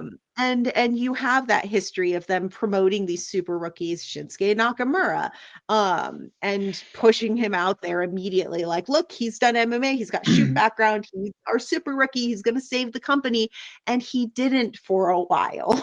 Yeah. He was a huge failure for a while, and then they threw him into the weird Inoki cult subunit that they had going on that was totally different from the other Inokiism thing. Anyway, I do have a history of New Japan units Yeah. out as well. So We, listen to that if you want some real disaster class oh stuff. man. But We're gonna talk like about yeah, Makai Club, huh? I'm Um. worried. Yeah. But Uh. I'm worried about that. Yeah. Yeah. That's my It's take on valid. Aaron Wolf. But That's we'll see. valid. We'll see. I'm excited for him Um. anyway. So Uh. yeah. You Okay. know, we got We the got penultimate match of Wrestle Kingdom. We have double gold dash again. It's been too many years since the last double gold dash, so we have another double gold dash. We have I like that global everyone's champ, calling it that. global champion, global heavyweight champion, GHC champion. That's a shot at you, Rachel. Um, the GHC global heavyweight champion, Yota Tsuji versus, of course, the IWGP World Heavyweight Champion, Konosuke Takeshita. There's been a lot said about this match. I think that Suji said he wants to bring back the lineage of the original IWGP Heavyweight title, not the belt, Mhm. not the fourth belt, but the lineage. Hopefully they get a new Sure. belt. Hopefully they get a new belt made again, because I'm kind of done with this belt. This belt seems kind of cursed to me. But this match is going to be a hooper. I love the G1 matches they had. Mhm. The interactions between them is like it's palpable that the company sort of believes in this as a rivalry. Mhm. Um, I know a lot of people sort of look down on Takeshita as an outsider because he has the AEW and DDT contract. I know, like when he said he's going to be in Japan for the tag league, that meant he was working Antonio Honda and in DDT, which was a fun match. And but like we have here two of the best guys in their 30s in Japan. One of the guys who's one of the best in the world right now. Had a killer G1. That match with Zack Sabre Jr. was excellent. The C2 has been amazing. He's had a pretty great year in AEW and he did some great stuff in CMLL. Um, this this is a match that's very for me because I like both of Same. these guys. Hard same. Yeah, I love Uh, them both. and you know, a lot of the problem with Suji matches is he doesn't have a base to work, and Takeshita is one of the best bases in wrestling. So he's gonna do a lot of the lucha Really stuff. good point. Yeah, That's a really good point, actually. Yeah. so so they're gonna do stuff Because in that's this. my issue with Suji. Yeah, because nobody in Japan works the lucha style that he works. Because he works lucha, and when you see him work like a CML, a Super Venus, and like he fits in there like a glove. Mhm. So this is gonna be somebody that's gonna meet him where he's at. And Mhm. you know, too many times I said this, but New Japan has missed the boat on him multiple times on Suji. Oh, Uh, 100%. like I feel like he should have beaten Sonata. I feel like he Yes. should have beat Will Ospreay. I feel like he should have been the one to beat Naito for the IWGP belt. Yes. or Moxley. Like he's somebody that I think the audience still does believe in, and they're running at a point like if he loses this match, he might lose like the base that believes in him. But also Takeshita's just started is just like on the start of his run, and it looks like they might have big plans for Takeshita. So this is really uh like a Schrodinger's cat kind of thing where I don't know where it's gonna end. But we have this match that I believe is going to be extremely good. They're going to go on before the main event, so they're going to try to rock it. They're going to do everything in their power to have like the best match possible. And these are two guys in their early 30s that will represent the present and 5 years from now Japan. Like these are going to be the guys for the next Yeah. 5 years that you're going to see headline these cards in Japan, maybe headline a couple cards here in America. It's going to be very interesting how this match plays out because this is something that I saw in 2024 as the big rivalry, and this is like sort of like the sort of peak of it right now, the first peak. So what do you guys think? I am. Us. Go ahead. Oh, I was gonna say, Sam, go ahead and give your thoughts because I know you're running tight Yeah. on time. But Yeah. I want And to hear your so thoughts. it's okay. And then yeah. Yeah, so I'm super looking forward to this match just because obviously I've already talked about my feelings about Takeshita, but I'm also a really big Suji fan. I have been on the Suji train pretty early on, like having him come back and spearing people out of their shoes, like that's like huge. And I feel like they have kind of missed the boat on him a little bit. There's been some missteps with Suji for sure. I really don't know where they're going with this because on the one hand, like you should belt Suji, like it's time. I think it's time. I mean, if it's not now, then you have to do it very like I don't want to say very soon, but like within 2026. Like I think you have to belt him. But then on the other hand, Takeshita is just getting started as IWGP champion. I'd like to see him have a longer run. It does seem like New Japan is really where he wants to be. Like I even asked this question on my own podcast a few weeks ago. Like if his AEW deal were to come up, would he re-sign it or would he just go to New Japan full time? I mean, of course, there's the DDT contract as well, but I feel like he really wants to be in Japan. He wants to prove he knows that how people see him as an outsider, even though he's been trying, he's talked about how it's been his dream to be in New Japan since Since he he was was a little 8. boy. He wrote a letter to them at 8 years old trying to get into the dojo, and then he was rejected from the dojo, and he's finally found his way there, and he has all this kind of adversity against him as far as some fans seeing him as an outsider. So I think it would be kind of premature to have him drop the title so soon, but on the other hand, if you do, then you have to figure out a way to keep Suji towards the top of this card and to keep him in line. Maybe Suji is the one who does eventually dethrone him. Maybe it's not now, but you have to, like you said, you don't want to lose that fan base behind Suji. And so I really don't know where they're going with this. It's very hard. Let's say it's Rachel. Oh, I agree mostly with you guys. I mean, I'm like I said, I'm just very opinionated in general. I I don't see a way that Suji's gonna lose this. I'm very like firm on that. I also agree that they missed the boat on Suji, and I think maybe from a different perspective, they should have been booking Suji like Noah is booking Ozawa. Suji, if you watch his backstages, he is very vocal. He is very rebellious. He is very loud about his discontent with the company wanting to bring back the lineage of the fourth belt. He sees that as a company misstep. He's very vocal about that, and the fans connect with that. However, then they sort of paint him as like the company itself is painting him as the next Tanahashi. And I think there's that miscommunication there. And we talked about that earlier, where a lot of the times New Japan Stardom tend to be the wrestlers telling the story, but the company is sort of telling a different story. Yeah. Right. And I think that they really missed that boat of making him sort of a Chono like, which people do compare him to Chono.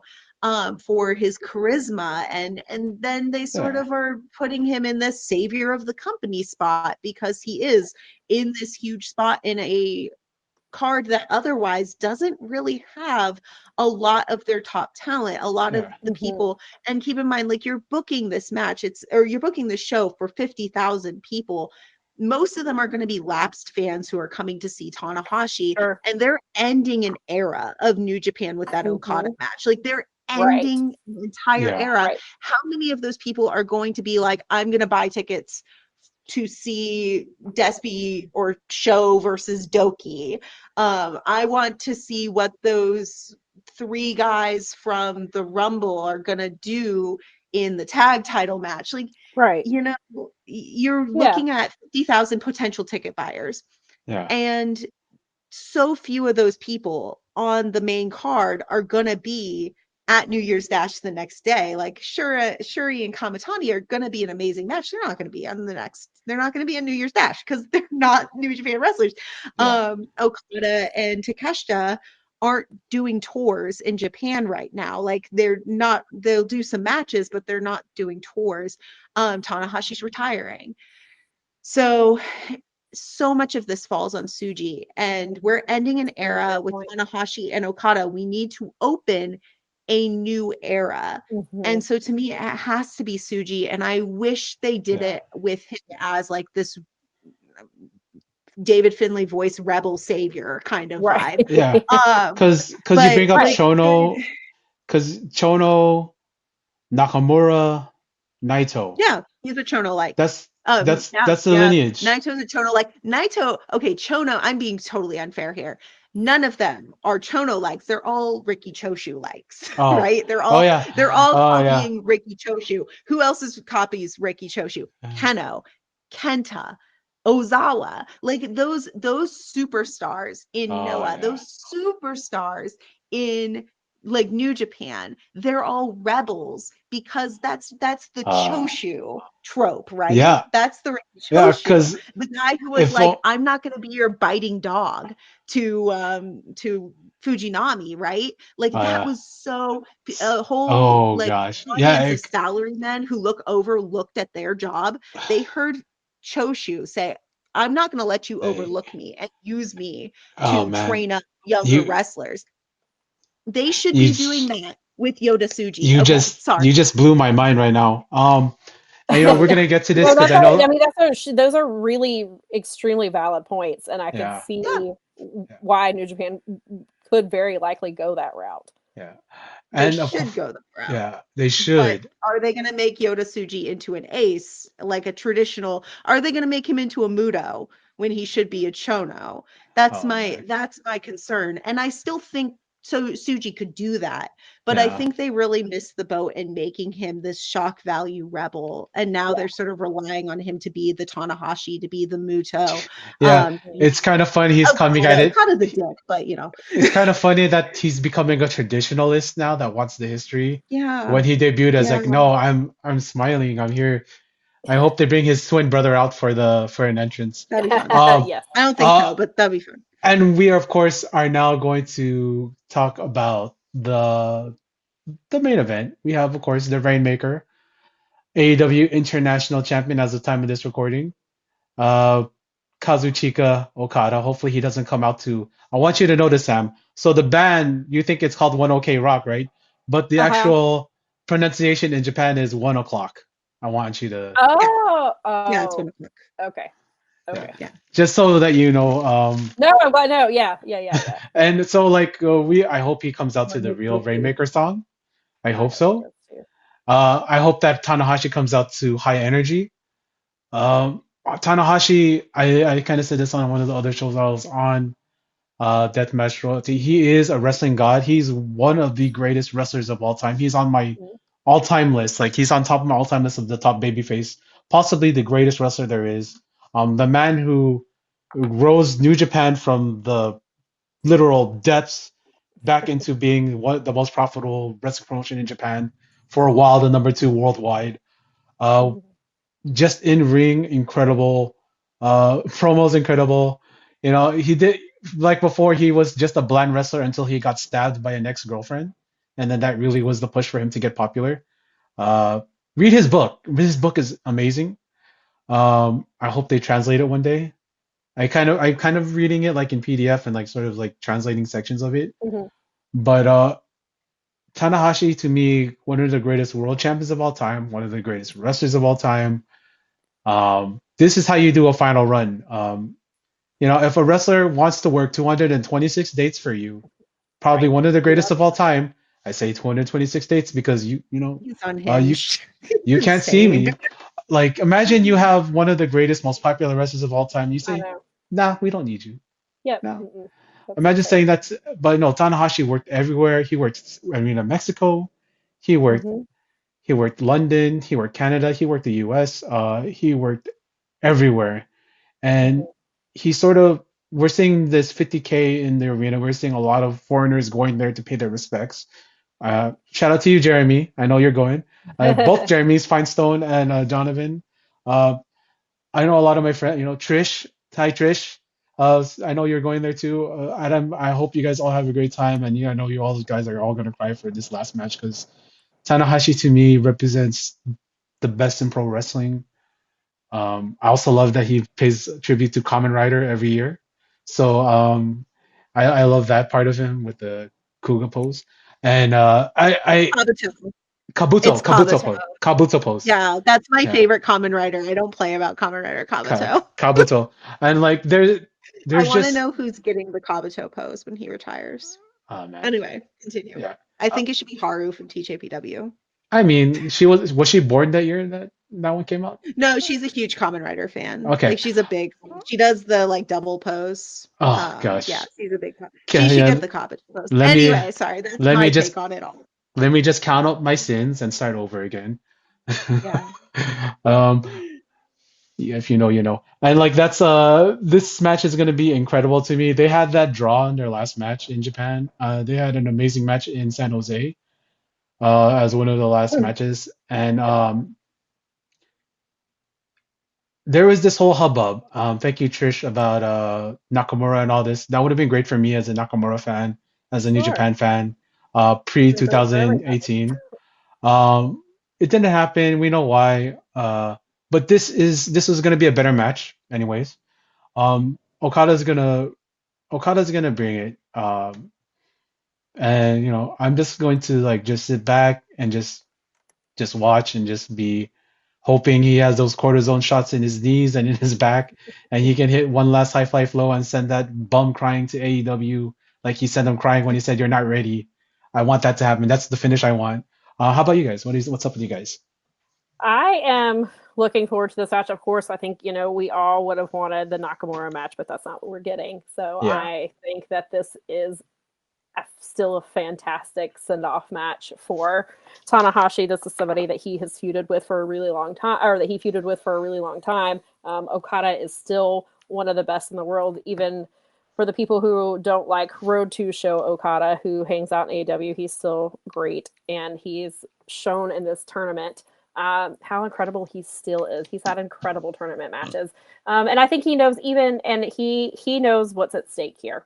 He knows he knows what his job is. His job is to send the fans home happy. It's to make Tanahashi look like he's 20 years younger, like his knees still work. And he knows what I think that Okada is gonna, I think they're going to have a really good match. I think Tana is gonna find a way to turn back the clock a bit and look really good in this match. And I think that I think that Okada will. I think Okada will lose. I think Tanahashi will win this match. I think they will send him out beating Okada. I think that's I just think that's where they're going with it. I think that's how they're going to send the fans home happy. I don't think necessarily what happened a couple weeks ago in another company maybe has any bearing on that, but I think you're going to see a completely different reaction from that. And I think that New Japan understands the assignment here with Tana. It's to send Yeah. Tana off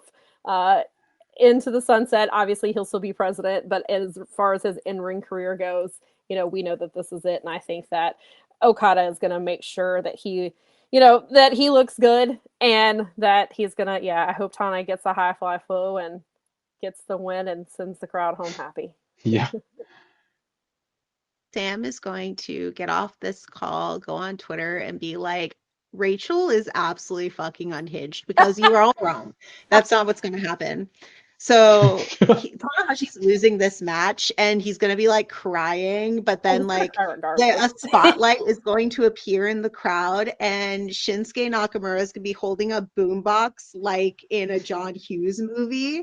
And Don't You Forget About Me is going to be playing. You know and he's what? gonna I come like out this and one. they're going to come in. Yeah. And it's like Tanahashi's going to go to the ropes. He's going to Hey. come in and then they're going to, I don't know if they'll have a final match. They won't really. Like, they're just going to walk off into the sunset together like Muto and You know Shonen what? Oh, did. I will oh, take that scenario. Yeah, I yeah, yeah, will yeah, yeah. gladly take that oh scenario. my goodness. Is that how they got Andrade on the card?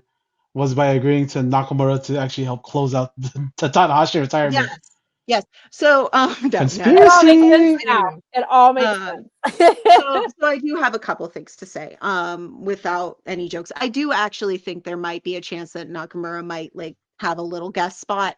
I actually think there's a bigger chance. I do think Tanahashi might lose this match. Like I would like to see him win. I think it would be really cool, especially since it is going on last. It is the true main event. I think that would be sort of an incredible thing, being like, I'm not tired yet. I'm going to work as hard as the president. Like, the sort of making a play at the Okada's like, don't you look tired? Um, like, I could see that happening. I do think if Tanahashi loses, we will have a zinger at the end, like a little like ceremony type thing, to lead into the next. I am wondering if people are forgetting about Naito. Um, so what's going on We're talking in Noah, X's. just real quick, is we have this mysterious X who is very obviously Naito. And he's going against Keno, who is obsessed with Naito. Kano is talking about Naito returning to New Japan in a way that is very like, the place you belong is New Japan, and I'm going to beat you, and I'm going to help you realize that you can go home, that it's okay to go Right. home. And Kano does this thing sometimes, especially with Naito, where he says stuff that like is very obvious, like y'all are friends. Hey, Like he was talking about Naito's leaving New Japan. I Mhm. think the day before the news came out, he was like, why are they talking about this? What if Naito's not going to be there anymore? Like he was giving some very coy hints. Um and then it, Keno it is dropped the such next a day. he's such a knucklehead. He, I love him. he's I love annoying. him. he's He's he's such a very annoying. knucklehead. That's his nickname is Mr. Mendokusai, Mr. Pain in the Ass. That's his Oh official Noah man. nickname. On the official Noah Spanish website, it's Senor Problematico. Oh yeah. Anyway, It's so cool. Uh Noah nicknames or something else. But yeah, so I am wondering if we might get Naito loses the tag title match with Keno and sort of has that moment of realization. There's this kayfabe story with Keno where he's kind of this entity of change that gets people sort of to realize their true like belonging and their true like purpose. That's why Kenta is back in Noah. Like that's the kayfabe story. Is he fought Keno and was like, I belong in Noah. That's True Love's so Kiss. he's sort of, yeah, he's playing that again with Naito, and I'm wondering if Naito does want to return, and we might be getting him and Tanahashi, and we might get him asking Tanahashi at the end, like, "Hey, would it be okay if I came back?" And that would be a very good feel good moment that Yeah. would make up for Tanahashi losing, and that's big fantasy booking. That is a Yeah. big fantasy booking from me. It's But reading the tea leaves, I guess, as people call it, I kind of feel like maybe that's what's going on, because Naito has sort of had been dropping these feelings of like, well, this isn't working out for me, maybe, so we'll see, but I think there's more to this match than people are giving it, and I'm hoping they find a way to give Tanahashi the retirement that he really wants, because he did want the Shinsuke match, and people will drop the like, well, this match is going to be better, um talking point a lot, and I agree it will be the better match, But, it always comes down to billionaires telling us no and telling us it's impossible. Oh yeah. And wrestling should live in a world where nothing is impossible and dreams can become reality, right? Yeah. That's why we watch wrestling, is because it works in our reality, but it also works in our land of dreams. And that's why I don't want ToSpo appealing to the common denominator, right? That's why I don't want ToSpo to appeal to our cis het podcast guys who only talk about the gate, that only talk about audiences. Mm. I want wrestling to be a place where the little guy can win. I want this to be a Yeah. place where nothing is impossible and billionaires don't control who wrestles where, right? Yeah. I want the wrestling to be like an ocean, which Keno said at the end of his produced show this year. I want it to be a place without boundaries. That's my dream. And to be reminded that that dream isn't possible is really frustrating. And I hope that New Japan can find a way to make me dream again at the end of this main event. And I'm going to put my faith in them and hope that they can. But we will see. So that's my thoughts. I want to say thank you to Sam. I know we're desperately out of time with Yes. you. It's okay. People can find you at Fight Game Media. Listen every week to Power Bombshells. Yes. Sam and Mel do excellent work. You can read her stuff on Wrestling Inc. Uh, Follow her on Blue Sky on X. She is tremendous follow. I love all the work you do. You are a benefit to pro wrestling. Thank you Thank for you. coming into my You're life. Honestly, thank you for coming onto this show. This Thank you rules. for having me. Yeah, I'm so I glad that learned you were so able much to. today. I was like, this is great. I'm getting like a crash course in everything happening in Japan right now. I love Yeah, it for me. yeah, That's what it's like to talk to me. yeah. I love Well, it. That's why Larry I, open with, like, if I have any questions, I go to them because they're yeah, scary. yeah. This is the prescription, and you get the dose that you didn't know you needed. So you got your dose of Japan. I did. It Um, even happens for the co-hosts. yeah. And so this is I'm so honored to have you. I'm gonna give you your time to plug your stuff because I already did, but I want you to do it yourself because Okay. there's no better promoter for yourself than yourself. So go ahead, Sam. Thank you. So yes, usually you can find us Power Bombshells Sundays at 1 p.m. Eastern time on the Fight Game Media YouTube channel, and then on certain Saturdays we will be live like this coming Saturday for World's End. We are doing the pre-show, going down the card, getting you hyped for the show. But typically, like I said, we are on Sundays. You can find my work at Wrestling Inc. Hoping to some stuff happen with Daily DDT, and I will no longer be there as of the first of the year, so I am looking for an additional website to hopefully continue lawsuit coverage and interviews that I've been doing. But in the meantime, you can still find me Power Bombshells and Wrestling Inc. And then you can follow me on Twitter at Samantha_1713. It's the same thing on Blue Sky, just without the underscore. And then Power Bombshells is on Twitter, Blue Sky, and Instagram. It's just at Power Bombshells. Yes, you'll find all those links on there. Thank you so much, Sham, for Thank joining us. you. I really It was great appreciate meeting you. It was nice to meet you. All right, thank you. Thank you. Bye. Bye.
thank you guys so much for joining me on this journey through Japan in 2025. We've had people jump on and jump off the boat, so to speak.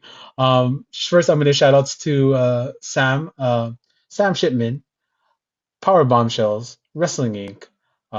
Read her stuff. Follow her on Twitter. All the links will be relevant. Will be on the episode description. Thank you so much, Sam, for joining us. I hope we taught you a lot. Hope we learned a lot. Um, Thank you for Take Hazy. Follow him on YouTube. He does a lot of breakdowns of Dragon Gate. He recently did his dream roster for TNA. Check that stuff out. It's interesting. But we have, of course, the last remnants of the ship. I have with me uh, Rachel, who's been such a pleasure on here. Thank you so much, Rachel. You are the captain of the Noah arc. Uh, I'm just here along for the ride. Matt's, of course, joined us in the middle of the ship, and my partner in Deathmatch Royalty. This is going to be the actual last show I record. This is going to be the one I put out. I'm not sure when it's going to come out. Hopefully this week. But I want to say thank you to you guys for being here. Thank you for 2026 to come, because I'm so done with 2025 now. I'm so done with Christmas week. Um, but yeah, any parting words for the people? I want to first give the floor to Rachel, because Rachel is been a trooper and been here the whole show, and I just want to say thank you for this. You are a pleasure. I'm so happy to have you on for three different things now. So it's been awesome. I just want to say thank you. Thank you. I feel like during our first episode, everyone got to see like the really sensitive and thoughtful Rachel, and this time, like people got to see the utterly unhinged Rachel, which is closer to the actual Rachel. But yeah, like I said, I'm very normal once you get to know me. And I just love Noah, and I want to share it with the world. I love wrestling, and I want to share it with the world. It's the greatest, truest human art form. Matt, did I convince you to watch the Noah 1-1 show? I've made plans, but it did help. Okay, cool. It Hey, helped you me could always on a few things. watch the replay. Available on Wrestle Universe, which Matt is a subscriber to. Yes. That's true, and I actually think it's free on Abema this time, so it's not going to be in pay-per-view hell for a while. So it might actually be with English commentary on Wrestle Universe. Not that I really condone English commentary, but sorry if you guys are friends with Stuart and Mark, but yeah. So what's that? I have Mark on Instagram, but I'm more a fan of how Stuart does his commentary than how Mark does his. Complicated. Yeah. I mean, they both actually have like their assets. I just know more about Noah than them. Not to be that guy. Not to bury other people who've done Noah I things. still chuckle that G-Man's the ring announcer, and I remember him being in Yeah, Brit that Red was back funny. in 2002. That's awesome. But yeah, so let me thank you guys for listening to my unhinged rambling and my wrestling thoughts. I hope I gave you guys something to chew on, some important things to think about in the world of wrestling, the industry of wrestling, and how matches are formed and come together. That is really my goal. And if you want to hear more about it, if you want to read more about it, you can always follow my blog. I am on Substack at Kickout299. I am on Twitter and Twitter, Instagram, and Blue Sky, all Kickout299. We are mostly on hiatus for the podcast. We are thinking about doing something about wrapping up Noah's 2025. That should be out in January. It's going to be another installment of our I Am Noah series. We're going to talk a lot about Shiazaki's departure, a lot of different topics that we've wanted to talk about for a while. We'll talk a lot about Ozawa. So if you're interested about Alicia and my thoughts, please check that out. Look forward to that. And keep an eye on our Twitter, Blue Sky, Instagram. We'll be posting about that. Otherwise, you can find me, Milky Star, Milky Star, on Blue Sky. And if you add me on my private, that's Miiky Star on Twitter, I'll add you. That's fine. So So yeah, check me out there. You can find my translations, me just rambling about Noah generally. But I also watch Stardom, TJPW, Senjo. I watch a lot of Sendai Girls. So yeah, check me out there. And yeah, I'll hand it off to Matt. All right. As always, you can find me on Substack under the Harvest Network. Harvest Podcast Network is the Substack URL for reasons. And Deathmatch Royalty. Our latest episode is, depending on when you hear this, is either Tanahashi versus Kenta in an ODQ match from Wrestle Oh Kingdom no, 2022. Oh yes, The that I was most cannot definition, wait. Okay. the biggest definition of a death match available right now. yep. That match traumatized me. That match is so traumatizing. They had to redo it in Noah this year to give like Kenta some closure. Oh That's man. how traumatizing that match is. Wha- I will So, have to check that oh out. man, the part of the match where like he hits the high fly flow through the table and then you see the blood spatter on the table. Yes. Oh man, and then they show like his If exploded face. Oh, the listeners can't see this, but Rachel is covering her their ears, so like, yeah. Yeah, Rachel, when we do the live call, right? You should hear us like the horror in all of our voices when we see the fall from the when he's shaking the ladder That was and like it's so awful. wobbly, so you see like Kenta like he doesn't know what to do. So when he falls, he's like in a ball. He's curled up in a mm, ball, so he can't catch himself, and so he hits his face on the trash can. And like I talked about it, like it's like when Joey Mercury did in WWE, but kind of worse because that's not mm, a gimmick. It's not a gimmick ladder. It's like Yeah, it was it's not awful. a gimmick trash can, so We his were face just watching goes. it live, yeah. I Um, was at Alicia's house and we were watching it live. And Alicia's a massive Kenta fan. Like that's her version of Keno for me. like, Is that's her special little guy. And so it was just very traumatizing. And yeah, so I'm very interested to hear your thoughts and hear you call that match. And then again, I'm glad that they had a response to that match in Noah, because that's how Noah uses its death yeah, matches. We can talk yeah, about that later. yeah, They use that to address the wrestler's trauma because again, that's what Noah's about. yeah. So or or depending on when this comes out, we'll have covered a match that ECW did once and never again when they did a no rope barbed wire match between Terry Funk and Sabu from 1997 Born to Be Oh, Wired event. So check either of those episodes out. Hell, check out all the episodes of Deathmatch Royalty that check out are all the available. episodes. Yeah. As well as my guest spot on Docs the Prescription podcast from quite a while back, yeah. which is I what got me out of retirement. I charm people, Rachel. That's what I do. I charm people into doing more podcasts out of coming out of retirement. That's kind of what I did with Matt.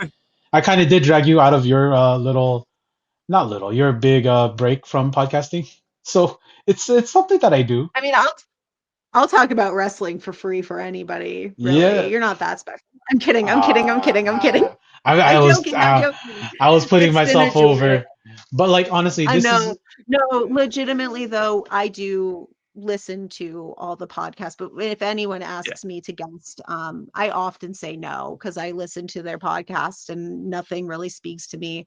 But Larry's podcast has spoken to me, and it's an important message hearing the voices of fans and their histories, and then there's their interests, such as in deathmatch wrestling. He cares a lot about people, and that's what charmed me, and I hope it charmed you guys too. yeah, because this year is thank you so much for that, Rachel. That means a lot to me. I meant it. Uh, yeah, so I made a lot of friends this year doing this thing, and a lot of the things that I talk about is important is getting these voices of people who have their stories of fandom. My most recent episode that came out, I came out with my three favorite cousins. I say three favorite, but I have so many favorite cousins. But it's like my three wrestling buddies, and Yeah. I just started like just reminiscing and I just started thinking about like yeah, wrestling has done so much for me as far as like building friendships, having these memories with my cousins, having building these friendships online with Matt, you, Rachel, with Sam, with Trish, with Rich Latta. with James Boyd, with everybody at Fight Game Media. Shout out to you, Garrett. With Dave Meltzer, just a little bit of other side there. But anyway, I just want to say thank you to everybody for coming on here. Thank you for you two for being the last show of the year. This is really the last show that I'm recording.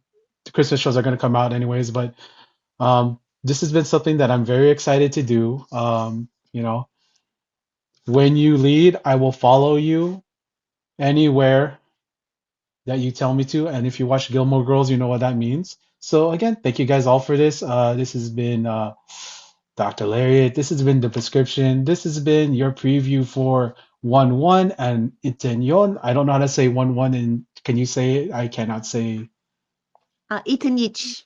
Itenich. Okay, so this is for Itenich and Itenyon. For the prescription, this is Doc. Thank you guys so much for this. I am appreciative of everybody who's listened to it. It's crazy to see how many people have listened to the show and listened to me just and my friends all just like talk about this thing that we love called pro wrestling. So from the bottom of my heart, Happy New Year. Enjoy wrestling. Watch wrestling. Love wrestling. It's all good. Thank you guys so much. See